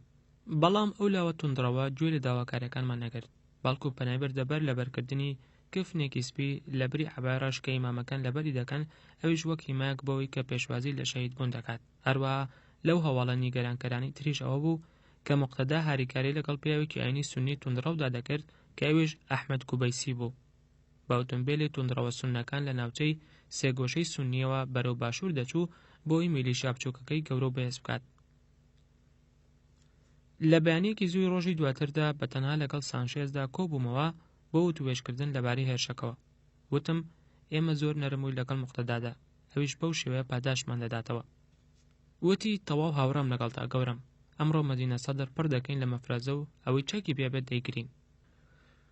لە ڕۆژی دواتردا بێڵ سەرۆکی وێزگەی هەواڵگری راپۆرتێکی بۆ هێنام کە موقتەدا هێندە نییە کە نێتی دامەزراندنی حکوومەتێکی عێراقی بەدیلی ڕاگەاندووە. ئەو خۆی یاخیبوونەکەی یەکسان کردووە بە ئیمامی مەهدی ئیمام و سەرکردەمان. جەنابی پاڵوێز، سبەینی وەزیرەکانی لە بەردەمیدا سوێن دەخۆن. وەڵامم دایەوە لە ناوچوون بۆ ئەو، ئەگەر بە خێرایی لەگەڵ ئەم پیاوەدا مامەڵە نەکەین ئەوە هەلی وەستاندنی لەدەست دەچێت. هێندەی نەبرد هەواڵی ترم لە مایک گۆفۆلەری نوێنەری دەسەڵاتی کاتی هاوپەیمانان لە حیلەوە پێگەیشت. بە دیبلۆماسی ورد و کارامانە نووسی بووی بەیاننامەکەی موقتەدا بەشێک لە استراتیژیەتێکی گشتگیر پێک دێنێت. ئەو بربەستی لەسەر ڕێگاکە لە نەجەف و کەربەلا داناوە. هەروەها لایەنگرەکانی دەستیان بەسەر مزگەوتەکاندا گرتووە لە کەربەلا بە مەبەستی ئاهەنگگەڕان بە بۆنی لە دایکبوونی ئیمامی مەهدیەوە لە کۆتای ئەم هەفتەیەدا. ئەمەش هەلی ئەوە بۆ موقتەدا دەرەخسێنێت کە بڕێکی زۆر پارە کۆبکاتەوە لەو بەخشینە خێرخوازانەی ملیۆنان کەسەی چاوەڕوان دەکرێت سەردانی مەزارگە پیرۆزەکان بکەن. هەروەها ئەو دەیەوێت بەرەو ناوچەی پیرۆزی نەجەفیش بڕوات کە ئەوێت سەرچاوەیەکی گەورەترە بۆ دەستخستنی پارە. هەروەها ئەو زەخیرە و جەکی لە ناو مزگەوتە پیرۆزەکاندا شاردۆتەوە. راپۆرتەکەی تۆک وریایی ئەوەی دابوو کە سەرکەوتنی موقتەدا لە ڕۆبەڕەبوونەوەیکی تردا لەگەڵ هاوپەیمانان دەبێتە هۆی ئەوەی لایەنگرەکانی زۆر زیاد بکات کە ئێستا لە ناوەندە شیعەکاندا کەمن. ئەو کاتە ڕۆبەڕووی یاخیبوونێکی تر دەبینەوە کام جارە لەبری بەحسیە جیهادیەکان دەمەگیرە شیعەکان دروستی دەکەن. هەروەها مایک وتبووی بەیاننامەکەی سەدر لە جەوهەریدا ڕاگەیاندنی جەنگێکی سیاسی لە دژی هاوپەیمانان. هەروەک لە مانگی ئاب ئۆگەستدا داوای کرد پێویستە پۆلیسی عێراقی بە تۆمەتی کوشتن موقتەدا دەستگیر بکات کە پێشتر ئەو بڕیاریگرتنی هەڵواسرا بوو. گلای و دووگ و برند و ڕیک سانشێزم بۆ کۆبنەوەی گروپی قەیرانبان کرد. ئێمە پێویستمان بە پرۆسەیەکی سیاسی پۆلیسی سەربازی هاوبەش هەبوو. ناتوانین لێگەڕین جارێکی تر دەرباز بێت. پێویستە لێگەڕین پۆلیسی عێراقی ئەوانش کە ناویان لە یادداشتی ئەو دەستگیرکردنەی ئاب ئۆگەستدا هاتووە دەستگیر بکرێن. پلانەکەمانەوە بوو کە هێزەکانی هاوپەیمانان پشتیوانی پۆلیسی عێراقی بکەن تا نەهێڵن موقتەدا بچێتە ناو شاری سەدرەوە. ئەگینا گرتنی ئەو لەو شوێنەدا دەبێتە مای ڕژانی خوێن و پشێوینانەوە لە ناوچەکەدا. سانشێز وتی پێویستم بە 24 کاتژمێر هەیە بۆی فەرمانی ئاگادارکردنەوە بدەمە یەکەکانمان. ئەگەر 48 کاتژمێریش بێت ئەوە باشترە. پرسییم بۆچی؟ ئایا تۆ هێزی وەڵامدانەوەی خێرات نییە لەوێ؟ ڕێک سەری ڕاوەشاند. هێزی یەکەمی مارێز گەڕانەوە بۆ نیشتیمان و هێزی بیانی شوێنێنی گرتەوە. ئەو سەرکردە ئیسپانیەش کە لە نەجەفە هاوکاری ڕەت دەکاتەوە. ئەو دەڵێت چوونە ناو شارەکەەوە لەم جۆرە ئەرکانەدا ڕێساکانی پێکدادان دەشێوێنێت. ڕێساکانی پێکدادان جوڵەمان تووشی فلیجی دەکات. دوای ئەوەی ئەوان ڕۆیشتن ڕۆم کردە کلای. من لەوە دەترسم وەزارەتی بەرگری بۆ ماوەی چەند ڕۆژێک بمان بەستێتەوە ئەگەر نەتوانم ڕێنمایی لە رامسفێلد وەربگرم بۆی بە خێرایی دەست بەکاربین. لە ماوەی ئەم هەفتەیەدا 2 جار وەزارەتی بەرگریم لە دوایین پێشهاتەکانی قەیرانەکە ئاگادار کردەوە.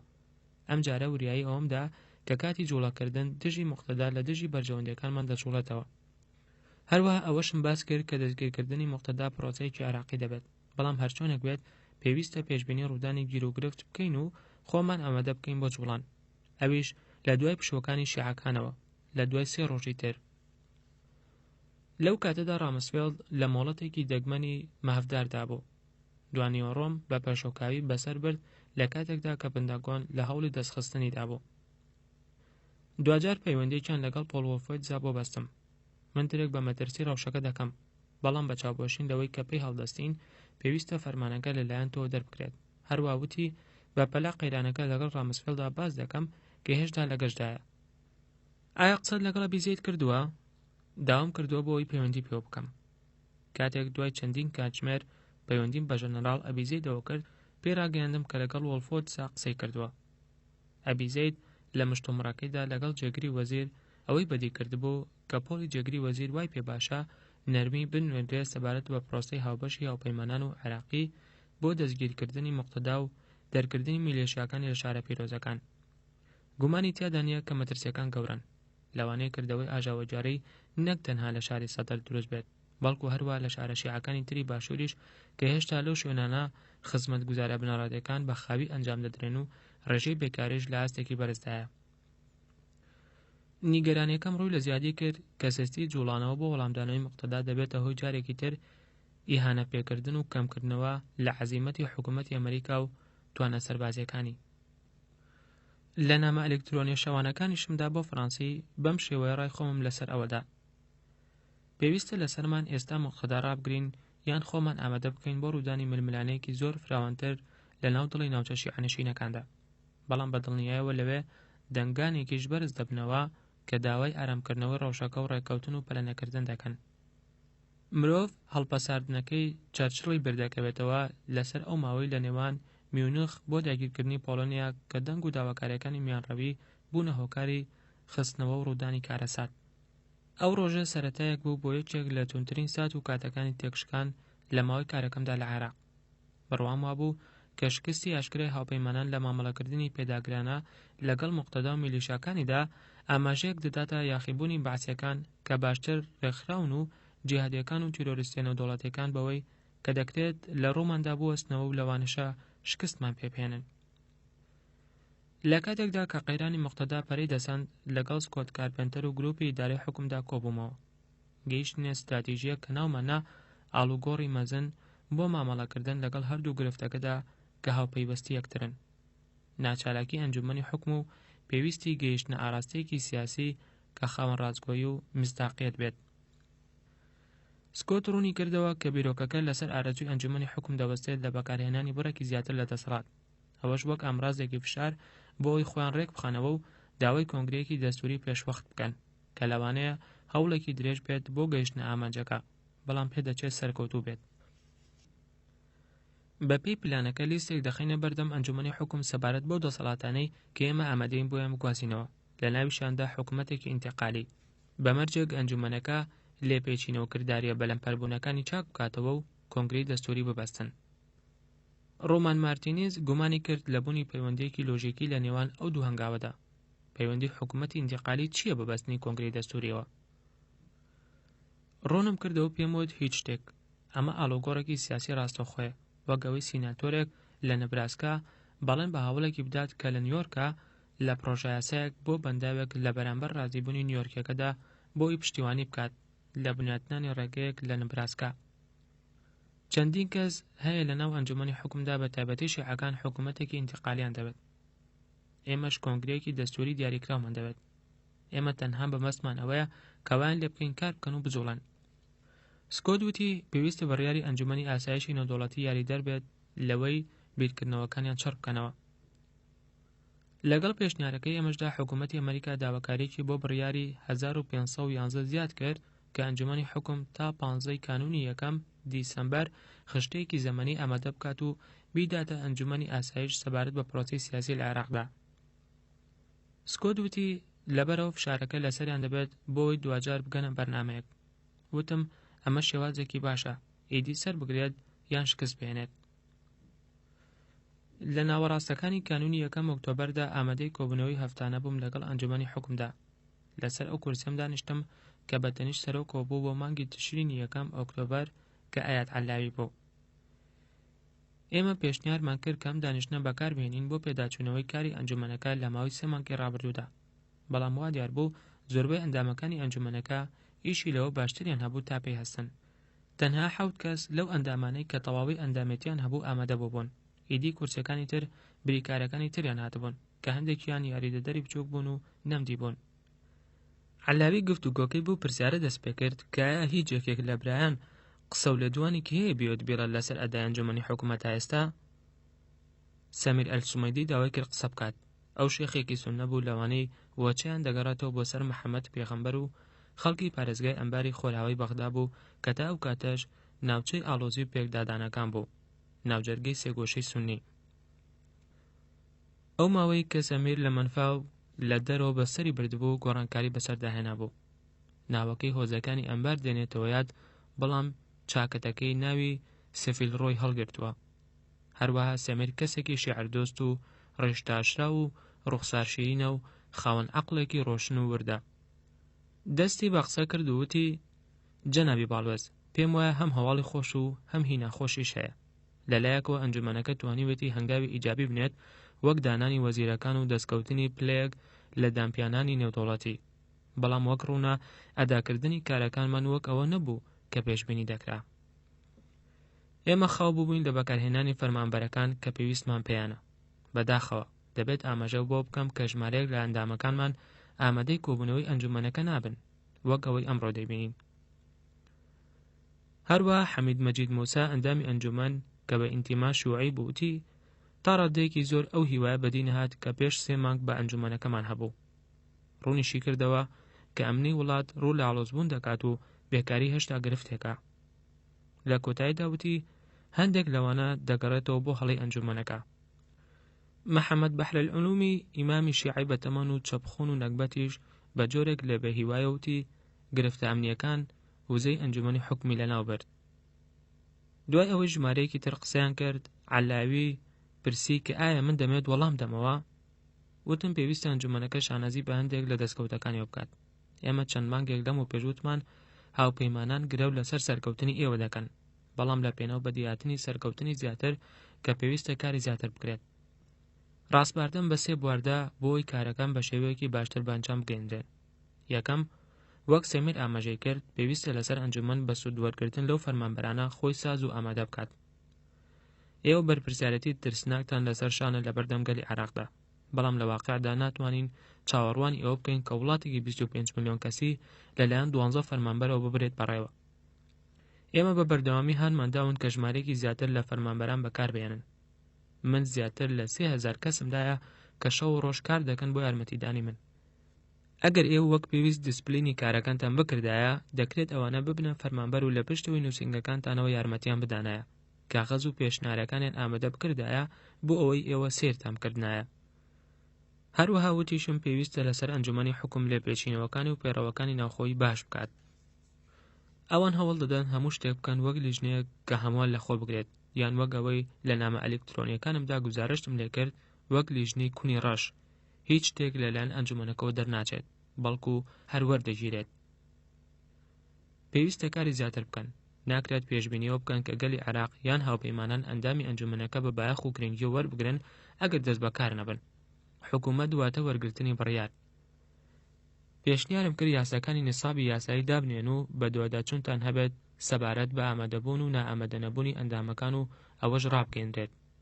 ئەوەش بۆ هۆی دروستکردنی جموجور لە کورسیەکاندا و زەردەخەنەی نابەدڵانەی قسەکەم لەلایەن هەمووانەوە.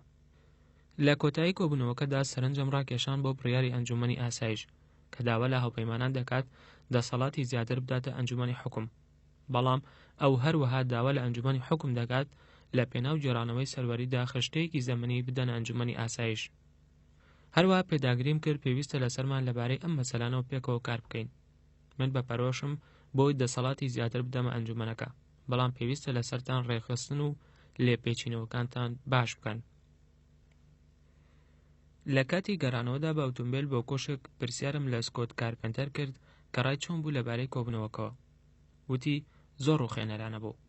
ئەو کەسانە تەنانەت زەحمەتی ئەوەشان نەخست بە بەردەم خۆیان ئامادە بن بۆ ئەوەی وتووێژ لەبارەی ئایندەی خۆیانەوە بکەن. زەحمەتە بتوانیت وێنای ئەوە بکەیت کە چۆن دەتوانین گۆڕینەوە گەورەکە پێشکەش بکەین. وتم هاوڕام لەگەڵتە. پێویستە لەسەرمان بە شێوەیەک لە شێوەکان ناچارێن بکەین کە زیاتر پێداگر بن. لەوانەیە وا باشتر بێت کە دەست بە کۆبنەوەی هەفتانە بکەم لەگەڵ وەزیرەکاندا و ئەوە بەبیر ئەنجومەنی حکوم بێنمەوە کە هەندێک لە عێراقیەکان هەن ئێستا لە پێناو وڵاتەکاندا کۆشش دەکەن. لەم کاتەدا لێشاوێکی بەردەوام لە راپۆرتەکان لە نووسینگەکانی دەسەڵاتی کاتی هاوپەیمانان لە نەجەف و کەربەلا و حیلەوە ئەوەیان دەخستە ڕوو کە یاخیبوونی مقتەدا لە بڵاوبوونەوەدایە و کەربەلاش خاڵی ڕوبەڕبوونەوەی ئێستایە، نەک تەنها بۆ هاوپەیمانان، بەڵکو هەروەها بۆ سەرکردایەتی میانڕەوی شیعەش کە ئایەتوڵای عوزما سیستانی سەرۆکایەتی دەکات. سوپای مەهدی هەوڵی دەدا کە دەست بەسەر شارەکەدا بگرێت بە هێرشکردنە سەر وێستگەی تەلەڤیزۆن و داگیرکردنی بنکەی پۆلیس. توانی بوویان 5 ئۆتۆمبیلی مەفرەزەکان و چەک و جل بدزن و شێخی ناوچەکەی کە سەر بە مقتەدا بوو، ناوی کازمی بوو، دەستی گرتبوو بەسەر مزگەوتی ئەلموخەیمی گرنگدا. دەستی کردبوو بە مەشقکردن بە گەنجەکان بۆی بتوانن چەک بەکاربهێن و بیان بن بۆ ڕخستنە سەربازیەکان لە نزیک ناوچە پیرۆزەکانەوە. هەروەها موقتەدا دادگایەکی دامەزراندبوو سەبارەت بۆ ناڕەواییانەی کە لە دژی ئیسلام دەکرێن و ڕایگەیاندبوو دان بە دەسەڵاتی کاتی هاوپەیمانان یان هێزە سەربازیەکانی هاوپەیمانان دانانێت. سیستانی باشکرا هەستی بەوە کردبوو کە لەلایەن ئەو لاوە توندڕەوە هەڕەشەی لێ دەکرێت. ئەوەشمان زانی کە ئەو 200 چەکداری ناردبوو بۆ کەربەلا بۆ ئەوی ڕووبەڕووی هێزەکانی موقتەدا ببنەوە. هەروەها هەندێک لە جەنگاوەرەکانی سیستانی ئەندامن لە ناو میلیشیاکانی ئەنجومەنی باڵای شۆڕشی ئیسلامی لە عێراق فەیلەقی بەدەر. بەکلای ڕاگەیاند ئەمە پێشینەیەکی خراپە، چونکە قەناعەت بە ئەنجومەنی باڵا شۆڕشی ئیسلامی لە عێراق دەهێنێت کە هاوپەیمانان ئاسایش فەرام ناکەن، بۆیە وەگەوەی ئێمە داوامان دەکرد میلیشیاکانیان هەڵناوەشێنەوە. هاوڵاتیە ترساوەکانی کەربەلا لە بەردەم کۆمەڵگەی دەسەڵاتی کاتی هاوپەیماناندا کۆبووبوونەوە و داوایان کردبوو لێپێچینەوە لە بەرامبەر چەتەکانی موقتەدا بکرێت. وتیان یەکێک لە سەرکردەکانی وتوێتی سوودی چیە خۆتان ناوبرێن حکوومەت ئەگەر ئامادە نەبن کە ڕێوشۆن بگرنە بەر و لێپێچینەوە بکەن. ئەوە هەمان هەستی منیش بوو. شارەکە ناوچەی پرۆسەکانی کەتیپەی بولگاری بوو کە سەر بە فێرقەی پۆڵۆنی بوو. ئەوان هەندێک راپۆرتیان ناردبوو بۆ ناوەندی پرۆسەکانی سوپای هاوبەش لە بەغداد کە هیچ شتێک لە شارەکەدا لە ئارەدا نییە، کە ئەمە بە دڵنیاییەوە ڕاست نەبوو. لەو کاتەدا کە ئێمە پلانماندا دانا بۆ جوڵەکردن، ژەنەڕاڵ سانشێز گەیشت بۆی دام بەوە دابنێت کە هێزە سەربازیەکانی هاوپەیمانان لە کەربەلا خۆیان جێل دەکەن لەوەی کە لەوێ ڕوودەدات. ئەو تێکشکاو بوو نەیدەزانین چی ڕوودەدات. سەرلەبانی بە هەلیکۆپتەر چوو بوو بۆ بابل بۆەوەی لەگەڵ لیوا ئەندرێتیسکویکس سەرکردەی فێرقەی پۆڵۆنیدا کۆبێتەوە، کە ناڕەزایی گرتبوو لەو فەرمانەی کاڕاستی کرابوو بۆی بچێتە نێوان ئەو جەنگاوەرە ناوچەیانەی کە لە کەربەلادا لە دژ یەک دەجەنگان و ناوبژیوانیان بکات. ڕیک بە بێزاری بێزکردنەوەتی پاشان فەرمانەکەی ڕەتکردمەوە بۆی ناڕازیبوونەکەی لەو کارە بەنووسیم بخاتە ڕوو. ئەو بەڵێندا کە دیدەوانی سەربازی ئەمریکی بەتوانە بنێرێت بۆی چاودێری ڕەوشەکە بکەن لە کەربەلا. وتم با بەلایانی کەمەوە تەوقێکی سەربازی لە باکووری کەربەلا و نەجەفدا دابنین لەسەر ئەو ڕێگەیانی لە بەغداوە دێن بۆی هێزەکانی موقتەدا لە دوورەوە بێڵێنەوە و نێڵدرێت نزیک ببنەوە. پێویستە لەسەر هێزەکانت هەموو ئۆتۆمبیلێک بە وردی بپشکنن بە درێژای ڕۆژ. هێزە سەربازی ئەمریکیەکان توانیان ڕێگاکان لە باکوور و دابخەن، بەڵام لە کۆڵانە کۆنەکانی کەربەلادا پێکدادان ڕوویدا لە نێوان سوپای مادی سەر بە موقتەدا و فەیلەقی بەدری سەر بە ئەنجومەنی باڵای شۆڕشی ئیسلامی. سانشێز لە بابلۆ ئەوی ڕاگەیاند کە گومانی هەیە بۆی پۆلیسی عێراقی بتوانن بە تەنها موقتەدا بگرن کە لە شاری نەجەف خۆی لە ناو بیناکۆنە دیوار ئەستوورەکانیدا قایم کردووە و بە سریەک لە پاسەوانە تایبەتەکانی دەورە دراوە کە بە چەکی ئۆتۆماتیکی و ئاربیجی خۆیانیان پڕچەک کردووە. هەروەها زۆر نزیکیشن لە مەزارگە ئیمام عەلی و بارەگەی ئایەتوڵای عوزماوە. جەنگ و پێکدادان بۆ ماوەی چەند ڕۆژێک لە هەردوو شارەکەدا بەردەوام بوو. لەو کاتەدا کە ئێمە لە هەوڵی ئەوەدا بووین پلانی هاوپەیمانان دابنین بۆ مامەڵەکردن لەگەڵ موقتەدادا. گفۆلەر ئاماژەی بەوەش کرد کە تا ئێستا 50 بۆ 60 کەس کوژراون و ژمارەی بێنیدارەکانیش نازانرێت. وتیشی کە بەکارهێنانی چەکی ئۆتۆماتیکی گەورە و ئاربیجی هەڕەشە لە زیانگەیاندنێک دەکەن بەو شوێنە زۆر پیرۆزانەی موسڵمانە شیعەکان کە ناتوانرێت ئەو زیانانە چاک بکرێنەوە. ئێمە پێویستمان بەوە بوو بۆ پەڕی تواناوە و بە شێوەیەکی پوخت و یەکلاییکەرەوە مامەڵە لەگەڵ ئەم هەڕەشەیەدا بکەین، بەڵام بە شێوازێک کەوا قەنەعەت بە هەموو گروپەکانی ناو عێراق بکات کە هیواخوازن میلیشیا بهێڵنەوە بەوەی هاوپەیمانان لێبوردە نابن لەگەڵ ئەم جۆرە تەحەداکردنانەدا. تێبینیەکم نار بۆ ڕاست کە تێیدا نووسی بووم ڕەوشەکە لەگەڵ موقتەدادا بە خێرای پەرەدەسێنێت. هەروە پێشم وت کە هێرشی کردوتە سەر بینەی دادوەر و وێزگەی تەلەڤیزۆن لە کەربەلا و ژمارەیەک کەسی بە بارەمتە بردووە. لە کۆنگرەیەکی تەلەڤیزۆنیدا لەگەڵ ئەنجومەنی ئاسایشی نەتەوەیی کە لە کاتێکی دواتری ئەو شەوەدا بەسترا سەرۆکم لە قەیرانەکە ئاگادار کردەوە. خۆشحاڵی کردم بەوەی ئامۆژگاری کردین کە زۆر سوور و پێداگر بین. 16 تشرینی یەکەم ئۆکتۆبەر بڕێکی زیاتر هەواڵی ناخۆشی پێبوو. لە شەوی پێشوودا چەکدارەکانی موقتەدا لە کەربەلا 3 سەربازی تری ئەمریکان کوشتبوو. هەروە موقتەدا پەیامێکی وێنەگیراوی ناردەبوو بۆ فەرمانڕەوا ناوچەیەکە و هەڕەشەی کوشتنی لێکردبوو. گفۆلەریش چەند راپۆرتێکی پێشکەش کرد لەبارەی ئەوەی کە هەستاوە بە بڵاوکردنەوەی پشێوی لە شارەکانی بەسڕە و عیمارە و دیوانی و ناسڕەیە. ڕەوشەکەش لە مزگەوتی کەربەلا وەک خۆی مایەوە. زانیشمان کازمی 15 کەسی وەک بارمتە بەند کردووە. لەم کاتەدا هێزەکانی موقتەدا نووسینگەی ئەنجومەنی شارەوانیە لە شاری سەدر داگیر کرد. کاتێکیش کە پۆلیسی عێراقی ڕەتی کردەوە دەریام کات، سەرۆکی پۆلیسم دەرکرد و پەیوەندیم کرد بە سانژێز و گفولەرەوە وتم ئەگەر پۆلیسی عێراقی بینای شارەوانی نەگرێتەوە ئەوە پێویستە لەسەر یەکێک لە فەرماندەکانت ئەوە بکات. پێویستە یاسا و ڕژێم لێرە بەرقەرار بکەینەوە. مایکم نار بۆ کەربەلا بۆی خۆی لەسەر ئەرزی واقع چاوی حەقیقەتەکان ببینێت. مەسەلەکە زۆر نیگەرانکەر بوو. نەم دەتوانی بزانم کە ئایا سەربازەکانیش هەروەها بانقەس خاوەخەو لەم مەسەلەدا دەکەن وەک لاب ئۆگەزاڕوودا، یان ئەوان ناتوانن فەرمانی پێویست بۆ ئەنجامدانی کاری پێویست وەربگرن. هەروەها خەمڵاندنێکی باشم بۆ ڕەوشی پەنتاگۆن دەست نەکەوت. لە کاتێکی دواتری و ڕۆژەدا دۆگبران لە کەربەلا گەڕایەوە. پۆلیسی ناوچەیی کە دەوری مزگەوتەکەیان تەنی بوو ڕێگەیان بە ژمارەیەکی نەزانراو لە میلیشیاکانی موقتەدادا بوو بە چەکەکانیانەوە لە بیناکە بێنە دەرەوە. ئەمەش ئەو ئەنجامە بوو کە من لێی دەترسام. هێشتا ژمارەیەکی نەزانراو لە پیاوە چەکدارەکان لەگەڵ بارمتەکانیاندا لە ناو مزگەوتەکاندا مابوونەوە.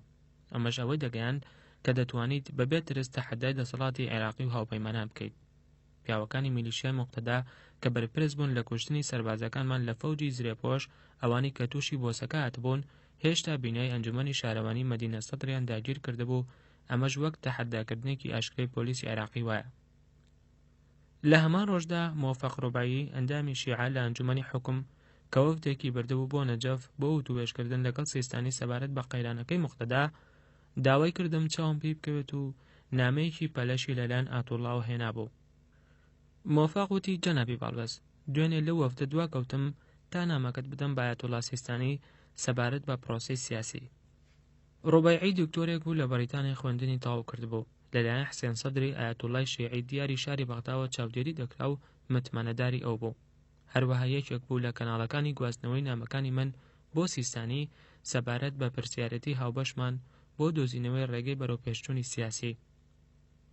من داوام لە ڕۆباعی کردبوو نامەیەک بەرێت بۆ سیستانی سەبارەت بە بەرژەوەندی هاوبەشەکانمان بۆ دۆزینەوەی ڕێگەچارەیەک کە بەهۆیەوە عێراقیەکان بە خێراترین کات کە فەراهەم بێت بتوانن دەستوورەکەیان بنووسنەوە.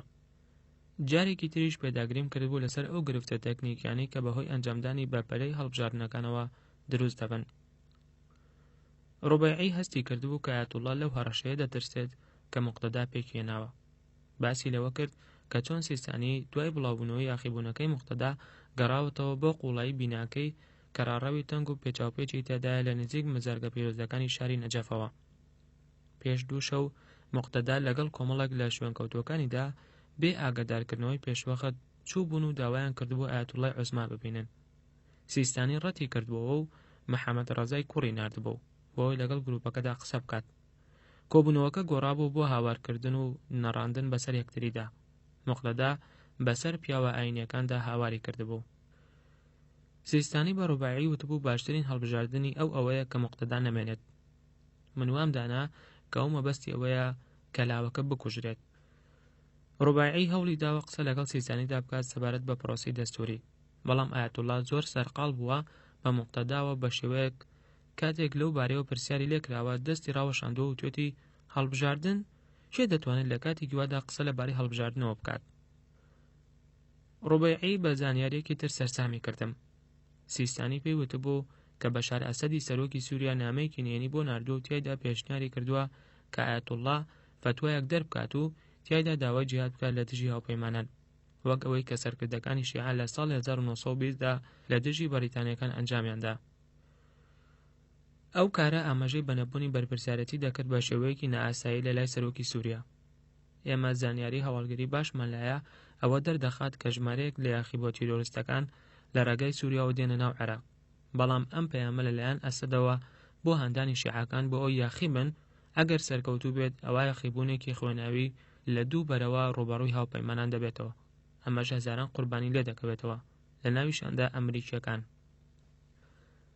قەیرانەکەی موقتەدا و قەناعەتی لا بەهێزکردم کە پێویستمان بە هەبوونی توانایەکی سەربازی بەهێز هەیە لە عێراق تا و کاتێک کاوەندەی هێزی ئاسایشی عێراقی لێهاتوو سەرکردایەتێکی عێراقی چالاکمان دەبێت بتوانێت ئارامی و ساقامگیری وڵات بپارێزێت. لەو شەوەدا نامەیەکی ئەلکترۆنیم نارد بۆ فڕانسی و تێیدا باسم لە بێزارە و ناومێدی خۆم کرد.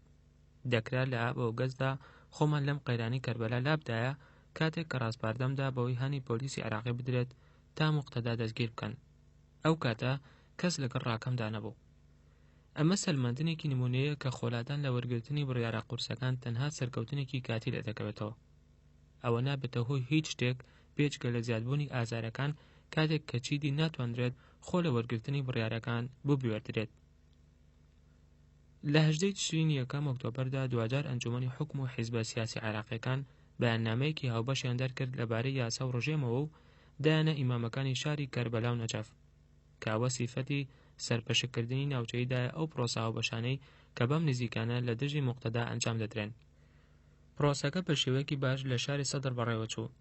هێزەکانی فرقەی زرێپۆشی یەکەم بەرەو میلیشیاکانی سوپای مەهدی پێشڕەویان کرد کە بینای شارەوانیان لە شاری سەدر داگیر کردبوو، ژمارەیان بە 200 کەس دەخەمڵێنرا. بەرگریەکی کەم ڕوویدا، هیچ کەسێک لە ڕیزی ئەمریکیەکاندا پێوە نەبوو. پێویستی نەکرد هێلیکۆپتەری جەنگیش بێنرێت. هێزەکانمان زیاتر 40 کەسی گومان لێکراویان دەستگیر کرد کە 27 کەسیان بەندکران. لە کەربەلا پلانەکەوەی دەویست کە پۆلیسی عێراقی مزگەوتەکان کۆنتڕۆل بکەنەوە. ئەمە لە کاتێکدا کە هێزەکانمان ئەمنی ناوچەکە دەپارێزن. ئەوەی گرنگە کە لە کاتی گرتن و کۆنتڕۆلکردنی قەرەباڵغیەکەدا پۆلیسی عێراقی دیار بێت و بزانرێت کە ئەوە بەکارەکان هەڵدەستێت. ئەو پرۆسەی شەوی دووشەمە لە 20 تشرین یەکەم ئۆکتۆبەردا لە کەربەلا ئەنجامدرا بە سەرکەوتوو دانرا. پۆلیس ئەو کەسانەی ئاگادار کردەوە کە لە ناو مزگەوتەکاندا خۆیان پەنادا بوو بۆ ئەوی خۆیان بدەن بەدەستەوە، ئەوانیش گویان پێ نەدابوو. ئیدی پۆلیس و کەسانێک لە فەیلەقی بەرگری نیشتیمانی عێراقی چوو بوون ناو مزگەوتەکانەوە و داوایان لە هێزەکانمان کردبوو لە دوایانەوە بن. بەرگری ڕووی نەدا، وێڕای ئەوەی کە لە ناو مزگەوتەکەدا لە سەربانەکانیەوە ئامادەکاری بۆ بەرگریکردن کرابوو. لە بەیانی دواتردا نووری بەدرانی وەزیری بەرگری عێراق کارێکی باشی کرد کاتێک بۆ میلەتی ڕوون کردەوە کە پرۆسەکە عێراقی بووە و تەنها داوایان لە هاوپەیمانان کردووە یارمەتیان بدەن. بەو شێوەیە لە ماوەی 3 ڕۆژدا 2 کردەوەمان ئەنجامدا. هیچ کامێکیان زۆر گرفتیان نەخستەوە. هیچ پێوەبوونێک لە ناو هێزەکانی ئەمریکادا نەبوو. هیچ پەرچەکردارێکیش دژ بە هاوپەیمانان ڕووی نەدا. ئەمە لە کاتێکدا ئێمە هیچ یەکێک لە دوو ئامانجە سەرەکیەکەمان نەگرتووە، موقتەدا و کازمی شوێنکەوتە دڵسۆزی. هەروەها زیاتر لە 40,000 کەسمان ڕاگرت کە دەیانویست شاری سەدر بەجێ بهێڵن و ڕووبکەنە کەربەلا. ئەمەش ئەوەی دەرخست کە موقتەدا توانای هەیە پارە و لەوانەشە لەلایەن ئێرانیەکانەوە پێی بگات بۆی بە شێوەیەکی ترسناک کار لە ژمارەیەکی گەورە لە شوێنکەوتە دەماشگیرەکانی بکات. تۆفولی ڕاوێژکاری دەسەڵاتی کاتی هاوپەیمانان بۆ کاروباری کەرتی تایبەت ئەوەی پێشکەشکردم دوورم داخاتەوە لە کردەوە وێرانکاریەکان کە موقتەدا پێی هەڵدەستێت. ئەویش ئەو کاتەی کە پێشنیاری کرد لەگەڵیدا بڕۆم بۆ یەکێک لەو کۆبوونەوە ڕێکخراوەکان کە سەرمایەکارانی عێراقیەی بەستن. لە شەوێکی ساردا لە ناوەڕاستی تشرین یەکەم ئۆکتۆبەردا لە دیجرە پەڕینەوە بەرەو میوانخانەی ئەلحەمراو کە یەکێک بوو لەو دامەزراوانەی کە زیاتر پەڕپوت بوو لە ناوچەی میوانخانەکان لە بەغداد. لە ژوورێکی شێداری کەمڕووناکیدا لەگەڵ 15 سەرمایەکاری عێراقیدا کۆبووینەوە. کۆبوونەوەکەم بۆ پەیامە دەست پێ کرد کە لە مونتەدای ئابووری جیهانیدا پێشکەشم کرد، ئەویش ئەوە بوو کە عێراق پێویستی بەکردێکی تایبەتی بەهێز و حەیەوی هەیە بۆی سەر بکەوێت. یەکەمینی کارەکانی ئێمەش ئێستاوەیە کە ڕێگایەک بدۆزینەوە بۆ ئەوەی پارە و قەرزەکان بگەێنینە دەستی ئێوە، دەست پیاوانی سەرمایەکاری عێراقی بەرپرسیارەکان. بەڵام وتم ئێمە هەستمان بەوە کردووە بانکەکانی دەوڵەت ناتوانن قەرزی بازرگانی بدەن. ئامڕازە سیاسیەکانی دەوڵەت ئەوە بوو کە قەرزی تەنها بۆ ئامادەی سیاسی دەدا، نەک بازرگانی. یاسای بانقەکانیش کە ئەنجومەنی حکوومەت هەندا بڕیاری لەسەر بدەن ڕێگە بە بانقە بیانیەکان دەدەن بێنە ناو عێراقەوە. هەروە وتیشم کە ئەوە شتێک نییە جگە لە بەشێک لە هەوڵی فراوانتر بۆی تۆمارێک بۆ یاسایەکی بازرگانی هاوچەرخ دابنرێت. تۆم بە شیکارەکانمدا چووەوە بۆ ئەو پرۆژانەی کەی دەوڵەتن. بەجددی لەگەڵ وەزارەتەکاندا وتوێژمان کرد و گەیشتونەتە ئەوەی کە دەکرێت بەلایانی کەمەوە هەندێک لەو پرۆژانە لە بازاڕی تایبەتیدا بمێننەوە. بەڵام ئاماژەی بەوەش کرد کە هەندێکی تریان ناتوانن ڕکابەری بکەن و بمێننەوە، هەروەک چۆن هەندێک پرۆژەی تریشان نەمانتوانی بگەینە ئەوەی کە بە کەڵکیمانەوە دێن.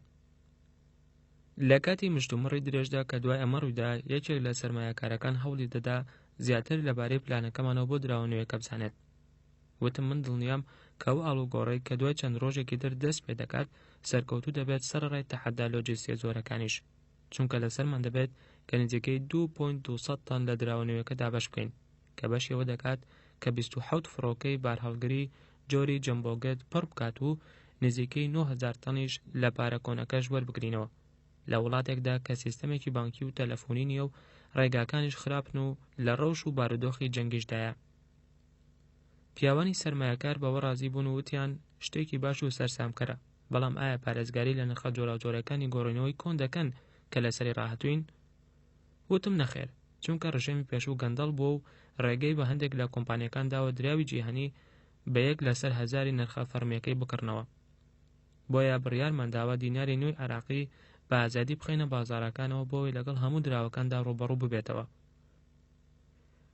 پەرچەکرددارەکانی دەوری مێزەکە ئەوەی دەگەیان کە هەندێکیان بەم بڕیارە خۆشحاڵ نەبن. تێبینی لە نێوان لاپەڕەکانی 267 بۆ 277 کۆمەڵێک وێنەی ئەو کەسایەتیە ئەمریکی و عێراقیانە هەیە کە باڵوێز بریمەر لە ماوەی کارکردنیدا کاری لەگەڵ کردوون.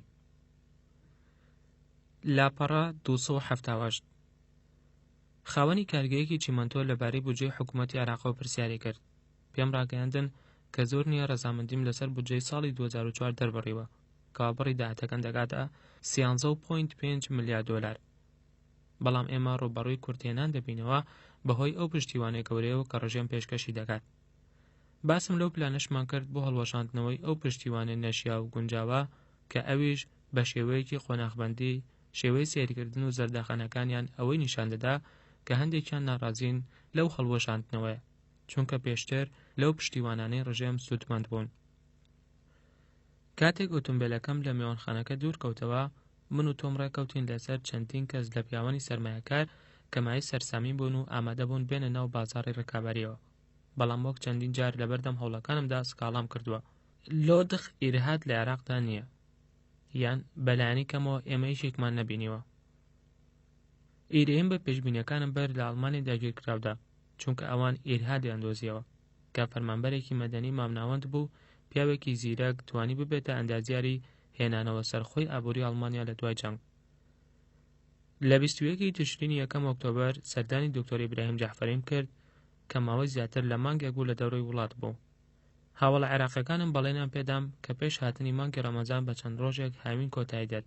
ئەوان ڕاستیان کرد، چونکە هەوای ئەمڕۆ هەندێک لە نمەی ساردی بارانی پێوە بوو.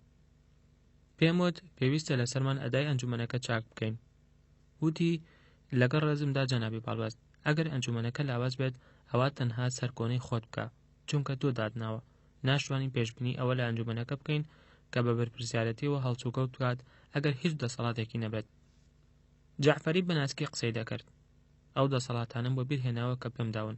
وتیشم من ئامادەم دەسەڵاتی زیاتریان پێ بدەم، بەڵام بۆ ئەوەی ئەوە ڕوو بدات پێویستە لەسەر ئەنجومەنەکە بەرپرسیارەتی ئەوە هەڵبگرێت کە ئەنجومەنی دەستوری بە خێرایی گرێ بدات.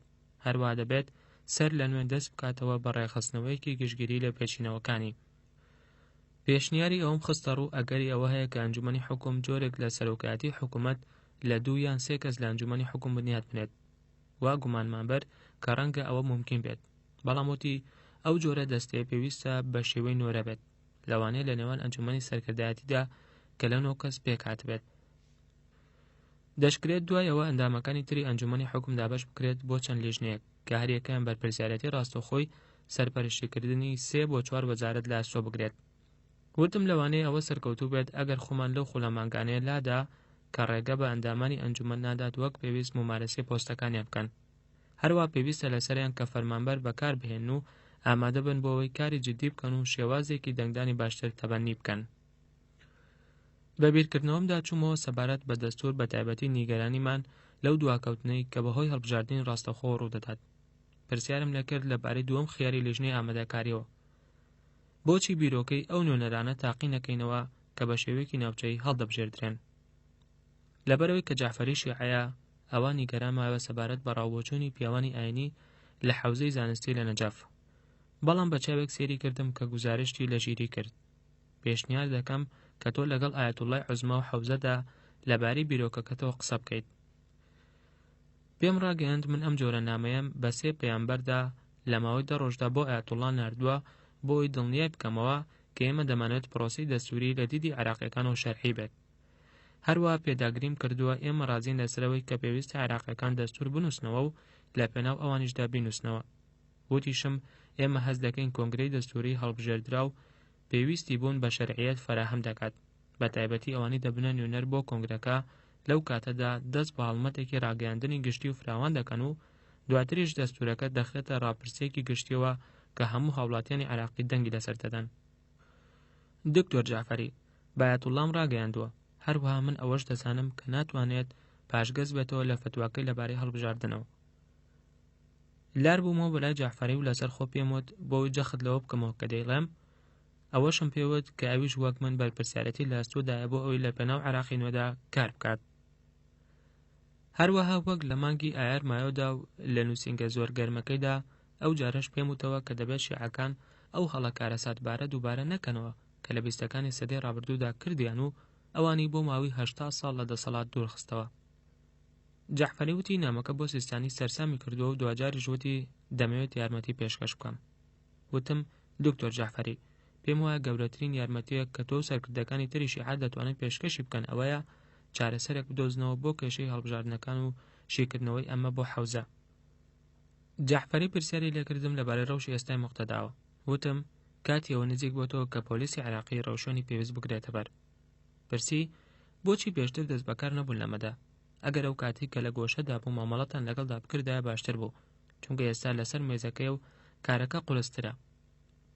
بە هیوای ئەوەی کە ئەندامانی ئەنجومەنی حکوم وەک تۆ باشکرا پشتیوانی لە پۆلیسی عێراقی و هاوپەیمانان بکەن کاتێک کە ڕەوشێنی پێویست دەگرێتە بەر بۆ یاسا و ڕژێم بسەپێنرێتەوە.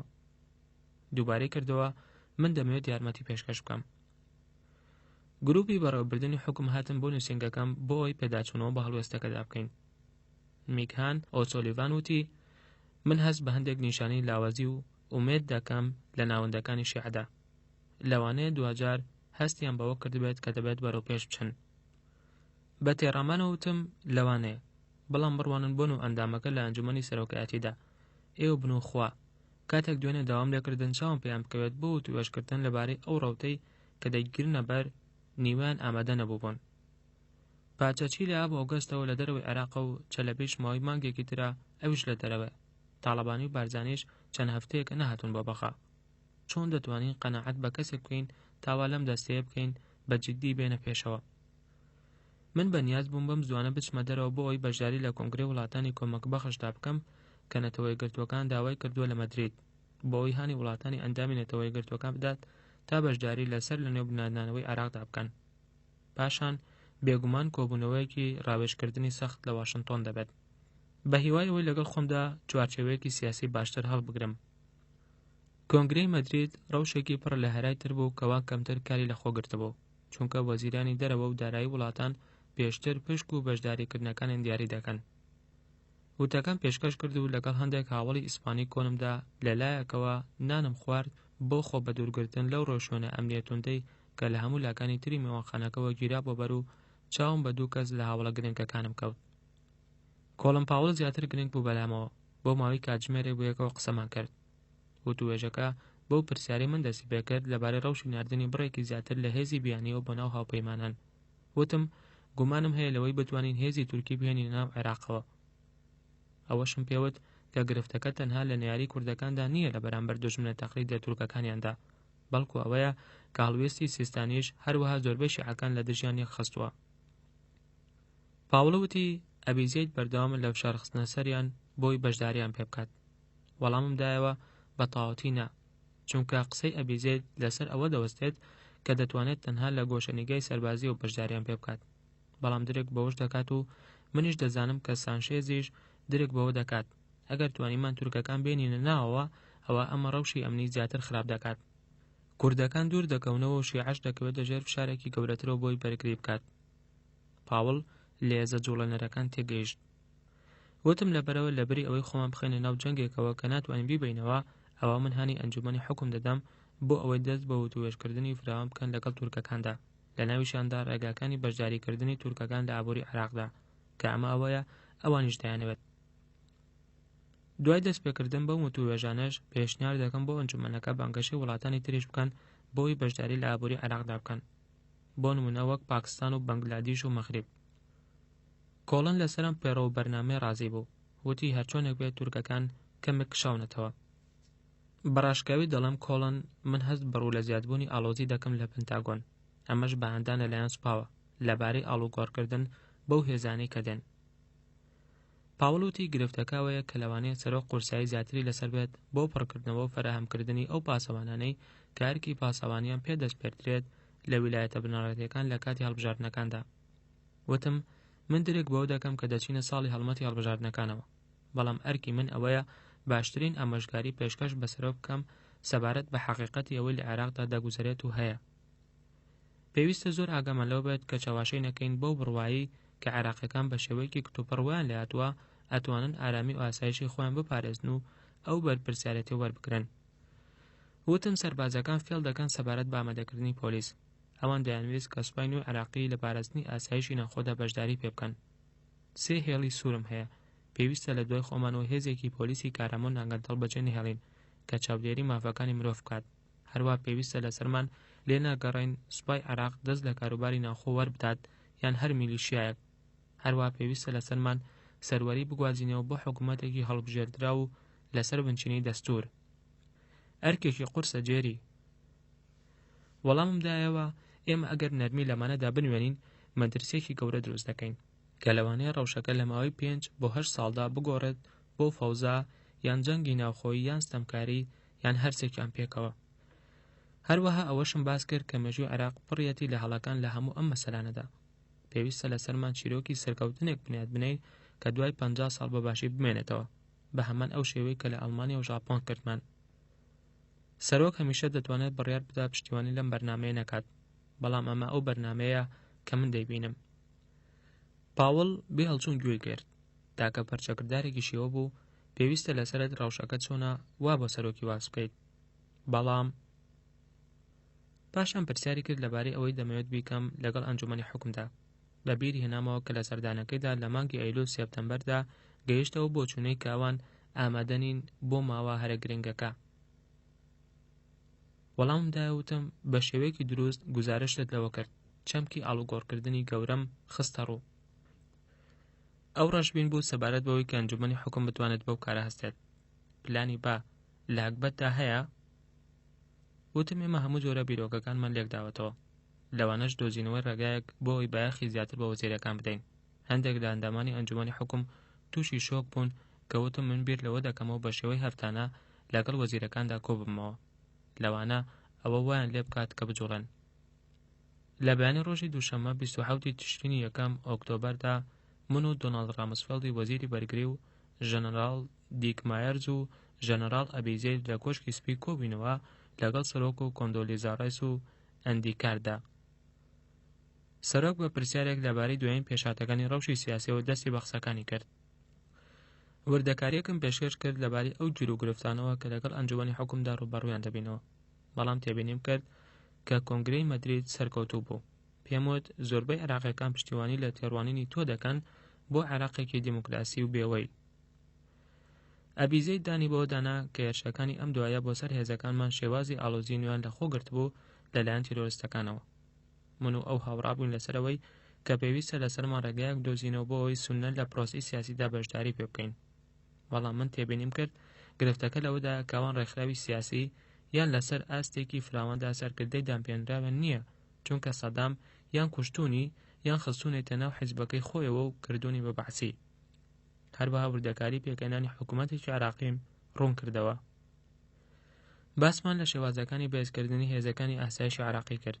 ئەبیزەید ڕاستپاردەیدا کە هەندێک لە ئەفسەرەشیاوەکانی سوپای سەدام بگەڕێنرێنەوە بۆ سەر کارەکانیان. وتم ئەوە مەترسی هەیە، پێویستە لەسەرمان وا بکەین ئەو هەستە دروست نەبێت کە ئێمە ڕژێمی پێشوو دەکارێنینەوە.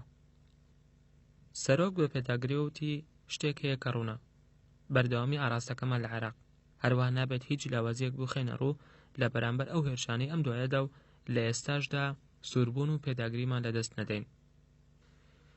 دوای ئەمە بە چەند کاتژمێرێک لە کۆبوونەوەی سێم و درێژمدا لەگەڵ گەورە ئەفسەرەکانی ڕامسفێڵد و کارمەندە مەدەنیەکانیدا لە پنتاگۆن ڕۆچووم سەبارەت بەو سیاسەتەی کە لە عێراق دەگیرێتە بەر. بابەتەکەش جارێکی تر خیارەکەی فیب بوو کە من و پۆڵ لە پنتاگۆن لە 22 ئەیلول و سێپتەمبەردا گفتوگۆمان لەبارەوە کرد. پێشنیارەکان ئەوە بوو کە ئەنجومەنی حکوم ئەنجومەنێکی تەشریعی کاتی دابمەزرێنێت و ئێمە لەگەڵ هاتنی 9 نیسان ئەپڕێلی 2004دا یادی یەکەم ساڵەی کەوتنی ڕژێمدا سەروەری بژێڕینەوە بۆ عێراقیەکان. بیرم لە ئاگادارکردنەوەی کلای کردەوە پێش چوونم بۆ واشنتۆن بۆ ئەوەی کۆشش لە پێناو دەرماڵە زیادەکاندا بکات. ئەمە هەمان فیلمە کۆنەکەیە کە کۆتاییەکەی خۆش نییە. ڕامسفێڵ لێ پرسییم جێری ڕای تۆ چییە؟ وتم جەنابی وەزیر، پێم وانییە گواستنەوەی سەروەری بۆ دەستەیەکی عێراقی ناهەڵبژێردرا و بەبێ دەستورێک کارێکی بەرپرسیارە نەبێت. لەو قەوارەیەدا کە دەسەڵاتیان پێدەستپێرینەوە ڕێوشۆن و دیسپلین نابێت. بەمەش عێراق ڕۆبەڕووی مەترسی کەوتن ناو بێسەروبەری یان جەنگێکی ناوخۆیی دەکەینەوە بەبێبوونی دەستورێک بۆ داڕشتنی بنیادی سیاسی بۆ عێراق و گرنتی مافی تاک و کەمینەکان. ناتوانم پشتیوانی لەم جۆرە ئەنجامە بکەم. ڕەشبینی خۆم نیشاندا لەوەی دەستەیە کە ئەنجومەنی حکوم دای بمەزرێنێت شەرعیەتی زیاتری هەبێت لە شەرعیەتی خودی ئەنجومەنەکە. پاشان من نازانم ئەو دەسەڵاتانە چین کە ئەو ئەنجومەنە تەشریعی دەیبێت. هیچ کەسێک وەڵامی نەبوو بۆ ئەم پرسیارە. بۆیە ڕامسفێڵ وتی ئەوە دەبێت کە تۆ دەیڕێت. بۆیە وتم بەڵام لەبەرەوەی من بە بیرۆکەیەکی خراپی دەزانم ئەوە هیچ وەڵامێکیشم نییە بۆ ئەوە. ڕامسفێڵ بە قەشەنگی وتی ئەوە ئەرک و کاری خۆتە. لە ڕۆژی دواتر و لە کۆشکی سپی لە کاتی کۆبوونەوەدا لەگەڵ بەڕێوەبەرانی ئەنجومەنی ئاسایشی نیشتیمانی جارێکی تر بە دوو پێڕەوە سیاسیە بەدیلەکەدا چووینەوە. خیاری دەسەڵاتی کاتی ئەو پەیمانانەوە بوو پابەند بێت بە پلانی گواستنەوەی سەروەری بۆ حکوومەتێکی عێراقی هەڵبژێردرا و لەسەر بنچینەی دەستور. هەروە پێشنیاری خشتێکی کاتیمان کرد بۆی تا کۆتایی ساڵی 2004 ئەوە بەجێپێنرێت. پنتاگۆن داوای ئەوەی دەکرد کە لە نزیکترین کاتدا دەسەڵات بگوازرێتەوە بۆ عێراقیەکان و پێی وایە ئەمە ئەو پەڵەی داگیرکەرە دەسڕێتەوە کە نراوە بە هێزەکانی هاوپەیمانانەوە.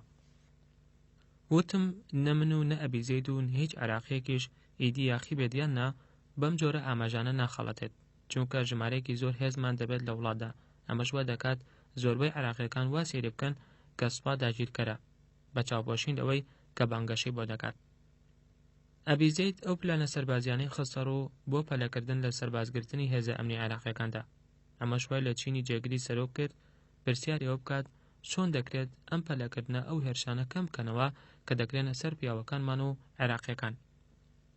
وەڵامێکی باش نەبوو بۆ ئەم پرسیارە، چونکە ئەو دەستی خستە سەر گریمانە سەرەکی و مەرکەزیەکە. لە کاتی کۆبوونەوەکەدا ئەو هەستم بۆ دروست بوو کە وەزیر وای دادەنێت من بە پێچەوانەی ئاراستەی شەپۆلەکانەوە مەلە دەکەم. خۆشم هەر پێم وایە کە بەو شێوەیەم. لە کاتێکدا کە ژووری ڕەوشەکانمان بەجێ دەهێشت ئەندی کارت باڵی گرتم. جێری هەندێک کاتت هەیە ئەمە قسە لەگەڵدا بکەم. بە قادرمەکاندا سەرکەوتین بۆ نووسینگەی گەورە فەرمانبەرانی کۆشکی سپی کە هاتی نەژوورەوە کارت دەرگاکەی داخست.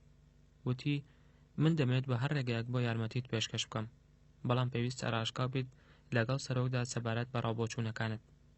پێم وایە جەماعەت لە واشنتۆن بۆ سەد بۆ دەنێنەوە. زانی مەبەستی چییە؟ کاتێک کە سیاسەتێک شکست دێنێت ئەوە ئاسانە کە فەرمانبەرە گەورەکان بە دوای بەرانەکانی قوربانی دابکەڕێن. بیرم کردەوە کە ئێمە شکست نایێنین. نیگەران مەبە، زۆر ڕاشکاو دەبم لەگەڵ سەرۆکدا وەک هەمیشە وابووم. هەروە ڕوونم کردەوە کە من هەست دەکەم سەربازەکان زۆر نیگەرانن سەبارەت بە ئاڵوگۆڕکردنی هێزەکان و ئەوەش بیرکردنەوەیەکی زۆری دەوێت. بەڕاشکاوی بیرۆکەی گواستنەوەی سەروەری پێشوەخت وا دەکات کە تێڕوانینی سەرۆک بۆ عێراق زۆر قورس بێت، ئەمە ئەگەر نەڵێن زەحمەتە بەدی بێت. دانم بەوە دانا کە خیارەکە هەندێک بوار بۆ سەرۆک دەدات بۆ ساڵی 2004. لەگەڵەوەشدا من وتم کە تێڕوانینم پێم وایە تێڕوانینی ئەویش زۆر ئەوە تێدەپەڕێنێت. پێویستە لەسەرمان بەوە هەستین کە ڕاست و دروستە بۆ عێراق بۆ ماوەی 5 یان 10 یان 20 ساڵ بۆ پێشەوە. هەروەها دانیشم بەوە دانا کە ڕەنگە هەستان بەکاری ڕاست و دروست ژیانی سەرۆک زیاتر زەحمەت بکات لە ساڵی ئایندەدا، بەڵکو لەوانەیە بەسەر نەکۆتنی داڵبژاردنەکاندا باجی ئەمە بتات. بەڵام بەڕاشکاوی دەڵێم بڕوام وایە کە تاکە تێڕوانینێکی گونجاو ئەوەیە کە لە پێناو مەژوودا بەکارە ڕاست و دروستەکە هەستین. کاردوتی من ڕازیم. پرسیاری شکر کە پێویستە کۆبوونەوەیەکی تایبەت لەگەڵ سەرۆکدا ئەنجام بدەم. وەڵامم دایەوە کە ئەوە تەنگە تاوکەر دەبێت چونکە ڕامسفێڵدی سەرۆکم لەگەڵمدا هاوڕانیە. کارت پێشنیاری کرد کە پەیوەندیکردنی تەلەفۆنی لەوانەیە باشتر بێت. پێش ئەوەی نووسینگەی ئاندی بەجێبێڵم پێم وت کە من دەمەوێت لە ئایار مایۆدا کارەکەی خۆم لە عێراق کۆتایی پێبهێنم دوای بەسەربردنی ساڵێک لە وڵاتە کە درێژترین ساڵ دەبێت لە ژیانمدا. دوای ئەوەی لەسەر داوای خۆی لە نووسنگەی ڕایسلامدا وتی جێری من هاوڕای تۆم لەو نیگەرانی کە هەتە سەبارەت بە دەمارگیری سەربازیەکان، بەڵام هەروەها دەمانوێت لەبارەی سیاسیشۆ بچینە پێشی ڕاگەیاندەم کە ئەو ڕای خۆی یەکلایی ناکاتەوە بەرامبەر دوو هەڵبژاردنەکە. ڕاستپاردەش دەدەم کە سەرۆک سبەینێ هیچ یەکێکیان هەڵنەبژێرێت و هەڵوێستی یەکلایی نەکاتەوە. ناڕازاییم لەوە دەربڕیوتم من پێویستم بە ئاراستەکردنی ئەو هەیە. لەسەرەوە ڕێکەوتین کە گرۆپی ئەنجومەنی ئاسایشی نەتەوەیی کار بکەن بۆ سەقامگیرکردنی ڕەوشەکە لە عێراق لەگەڵ ئیدارەی حکوم لە دەسەڵاتی کاتی هاوپەیمانان بۆی بزانین کە دەتوانین لە نێوان ئەو دوو خیار و هەڵبژاردنەدا شتێک هەڵنجین. لە ڕۆژی دواتردا سەرۆک بە تەواوەتی سەرۆکایەتی ئەنجومەنی ئاسایشی نەتەوەیی کرد. ئەبیزەید یەکەم جار راپۆرتێکی کورت و پوختی پێشکەش کرد لەبارەی ڕەوشی سەربازی و پلانە سەربازیەکانمان بۆ پەلەکردن لە مەشق پێکردنی هێزەکانی ئاسایشی عێراق. پێداگری کرد لەسەر گرنگی بەشداری پێکردنی زیاتری سوننەکان. وتیشی ئەو پێی وایە کە هەلێکمان هەیە کە 3 مانگ درێژە دەکێشێت بۆەوەی بۆ کار هەستین. سەرۆک لەم خاڵەدا وەستا و پرسیاری کرد ئایا سوننەکان تێڕوانینێکی جیاوازتریان هەیە لە عێراقیەکانی تر؟ ئایا گرنگ نییە بەلایەنەوە بە ئاشتی بژین لەگەڵ ئەوانی تردا؟ دوای 3 مانگی تر چی دەکەن؟ ئایا لە سوننە تێڕوانینێکی جیاوازتر هەیە بۆ عێراقی ئێستا؟ ئەبیزەید و ڕامسفێڵد وەڵامیاندایەوە ئەوان پێیان وایە مەترسی هەیە لەو کاتەدا لەوەی ناوەندی قورسایی لە تایەفی سونیدا بەلایەکدا بڕوات کە دوور بێت لە ئێمەوە. لەسەر داوای ڕامسفێڵدیش هەردوو خیارەکە خرانە ڕوو، خیاری پنتاگۆن و خیارەکەی من. پاوەڵ ئاماژەی بەوە کرد کە گرفتی ڕاستەقینە لە عێراق ئاسایشە، لەبەرەوە لەگەڵەوەی کە بەسوودە لەبەرەی سیاسی و پێشکەوتن بەدەست پێێنین، بەڵام هەموو ئەوەی کە ئەنجامی ئەدەین بە یاخێکی نابێت ئەگەر گیر و گرفتە ئەمنیەکان چارەسەر نەکەین. سەرۆک بە وردی گوێ لە هەردوو خیارە سیاسی و سەربازیەکە کرد کە خراببوونە بەردەمان لەبارەی عێراقەوە. خۆی بە هیچ شتێکەوە پابەند نەکرد. ئەمە لە کاتێکدا بە بەیاننامەیەک کە سووربوونی دووپات دەکردەوە کۆتایی بە کۆبوونەوەکە هێنا. لە عێراق سەرکەوتوو دەبین سەرەڕای ئەو کاتە ناڕەحەتانەی کە پێیدا تێدەپەڕین. پێویستە هیچ کەسێک گومانی لەمە نەبێت بە چاوپۆشین لەوەی کە ڕۆژنامەکان یان ڕێکابەرە سیاسەکانمان لەو بەرەیەوە دەیڵێن ئەوەی ڕاست و دروست بێت ئەوە ئەنجام دەدەین. سەرکەوتن لە عێراق هەموو جیهان دەگۆڕێت. پێویستە گەلی ئەمریکاش گومان نەکات لەوەی کە ئێمە دڵنیان لە ئەنجامەکە. لەوانەیە لە کاتی هەڵبژاردندا سەر نەکەوین، گوێی مەدەرێ. ئەمە ئەو ئاراستەیە بوو کە من پێویستم پێی بوو. لە کاتی چوونە دەرەوەی لە ژووری ڕەوشەکان ڕامکێشایە لەوە پرسیاری لێکردم ئایا دەکرێت پێکەوە کۆبینەوە؟ خشتەی کارەکانت چۆنە؟ من لەژێر ئاماژەی پێدانی تۆدام. سێری خشتەی کاتەکانی کرد کە لە گیرفانی دابوو پرسی ئەکرێت کە کاتژمێر یەک کۆبینەوە؟ وتم بە دڵنیاییەوە. وتی بۆچی نیۆڕۆ نایەت و دەتوانین پێکەوە مەشقیش بکەین؟ جلوبەرگی شیاوم نەبوو.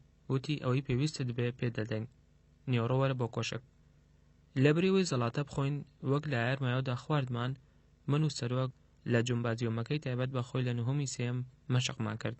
ئەو کلاس و پێڵاوم لەبەر کرد کە لە گەنجینە تایبەتەکەی خۆی پێیدا بووم. دەمزانی کە سەرۆک یانەی کڕۆفرەد 100 دەگری لەبەردەکرد، کاتێک کە هێشتا بە شێوەیەکی ڕێکوپێک ڕای دەکرد، هەروە کراسی ڕاکردنی دەدا هەر کەسێک کە لەگەڵیدا ڕای دەکرد کاتێک کە پلەی گەرما لە 37 پلەی سەدی 100 پلەی فەهرەنهایت زیادی دەکرد. برایان ماکرۆماک یاریدەدەرە تایبەتێکم 2 کراسی بۆ دروست کردبووم، یەکێکیانمدا سەرۆک دەسەری نووسی بوو یانەی بەغداد 120 دەگری. سەرۆک بڕیاریدا کە ئەمڕۆ ئامێری ئیپتیکیال بەکاربێنێت، بۆیە من ئامێری ڕۆشتنم بەکارهێنا. هەردووکمان گومانمان لە بەکارهێنانی هەبوو، ئەویش بە هەمان شێوە سکاڵای لە ئازاری ماسوولکەکان هەبوو، بۆیە هیچ کامێکمان نەمانتوانی مەشقی ڕۆشتن ئەنجام بدەین.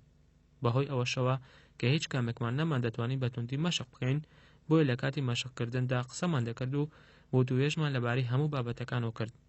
دوای نزیکەی 45 خولەک چوین بۆ نهۆمی دووەم بۆ ئەوەی سارد بینەوە. ئاندی کارد بە سەرۆکی ڕاگەیاندبوو لەبارەی ئەوە کە دەمەوێت ئەو پەڕی تا ئایار مایۆ لە عێراق بمێنمەوە. ئەویش ڕێزی لەوە گرت، بەڵام نیگەران بوو لەبارەی دانانی پلانێک بۆ ئەو کەسەی کە دوای من دێت. چ جۆرە کەسێک پێویستە شوێنی تۆ بگرێتەوە جێری؟ بیرم لەوە نەکردوێتەوە. پێم وایە زۆر سەرقاڵ بووم. وتی پێویست ناکات وەک تۆ وابێت. ئایا دەکرێت کەسێکی سەرمایەکار بێت؟ وەڵام دایە و پێم وانییە. پێویست دەکات کەسێک بێت کە کارامەیەکی سیاسی زۆری هەبێت و وا باشترە کە شارەزایی هەبێت لە ناوچەکەدا. ئەگەر چێرەنگە ئەوە پێویست نەبێت، لەوانەیە پێویست بکات بە شوێن کەسێکدا بگەڕێیت لە وەزارەتی دەرەوەدا بێت. ڕوخساری بۆ شمۆن بوو. بیرت نەچێت کە من فەرمانبەر بووم لە وەزارەتی دەرەوەدا، پێویستە بۆ خانەنشینبووەکان بڕوانیت. قسەی لەبارەی گروپە سیاسیەکەی کرد لە وەزارەتی دەرەوەدا، وتی تینیت زۆر سەرخاڵە، بەڵام لای خۆم دەیهێڵمەوە. من خۆشم دەوێت لە واقعدا گروپی سیاسەتی دەرەوە کە لامە بە درێژای ماوەی خولی یەکەمی سەرۆکایەتیم دەیانهێڵمەوە. کاتێک کە سار بووینەوە لە نووسینگەکەی سەرەوەیدا ساندویچمان خوارد. سەرۆک لێی پرسییم لەبارەی پەیوەندیم بە ڕامسفێلدەوە. چۆن کارەکانت دەبینیتەوە؟ ئایا بەڕاست لە وردەکاریەکان دەکۆڵێتەوە؟ وتم جەنابی سەرۆک، من سەرسامم بە دۆناڵد ڕامسفێلد. من ماوەی 30 ساڵە دەیناسمە و ڕێزی لێ دەگرم و وای دادەنم کە زۆر زیرەکە، بەڵام زۆر گرنگی بە وردەکاری مەسەلەکان دەدات. ئەوە کتۆپەر دیار بوو بۆ سەرۆک.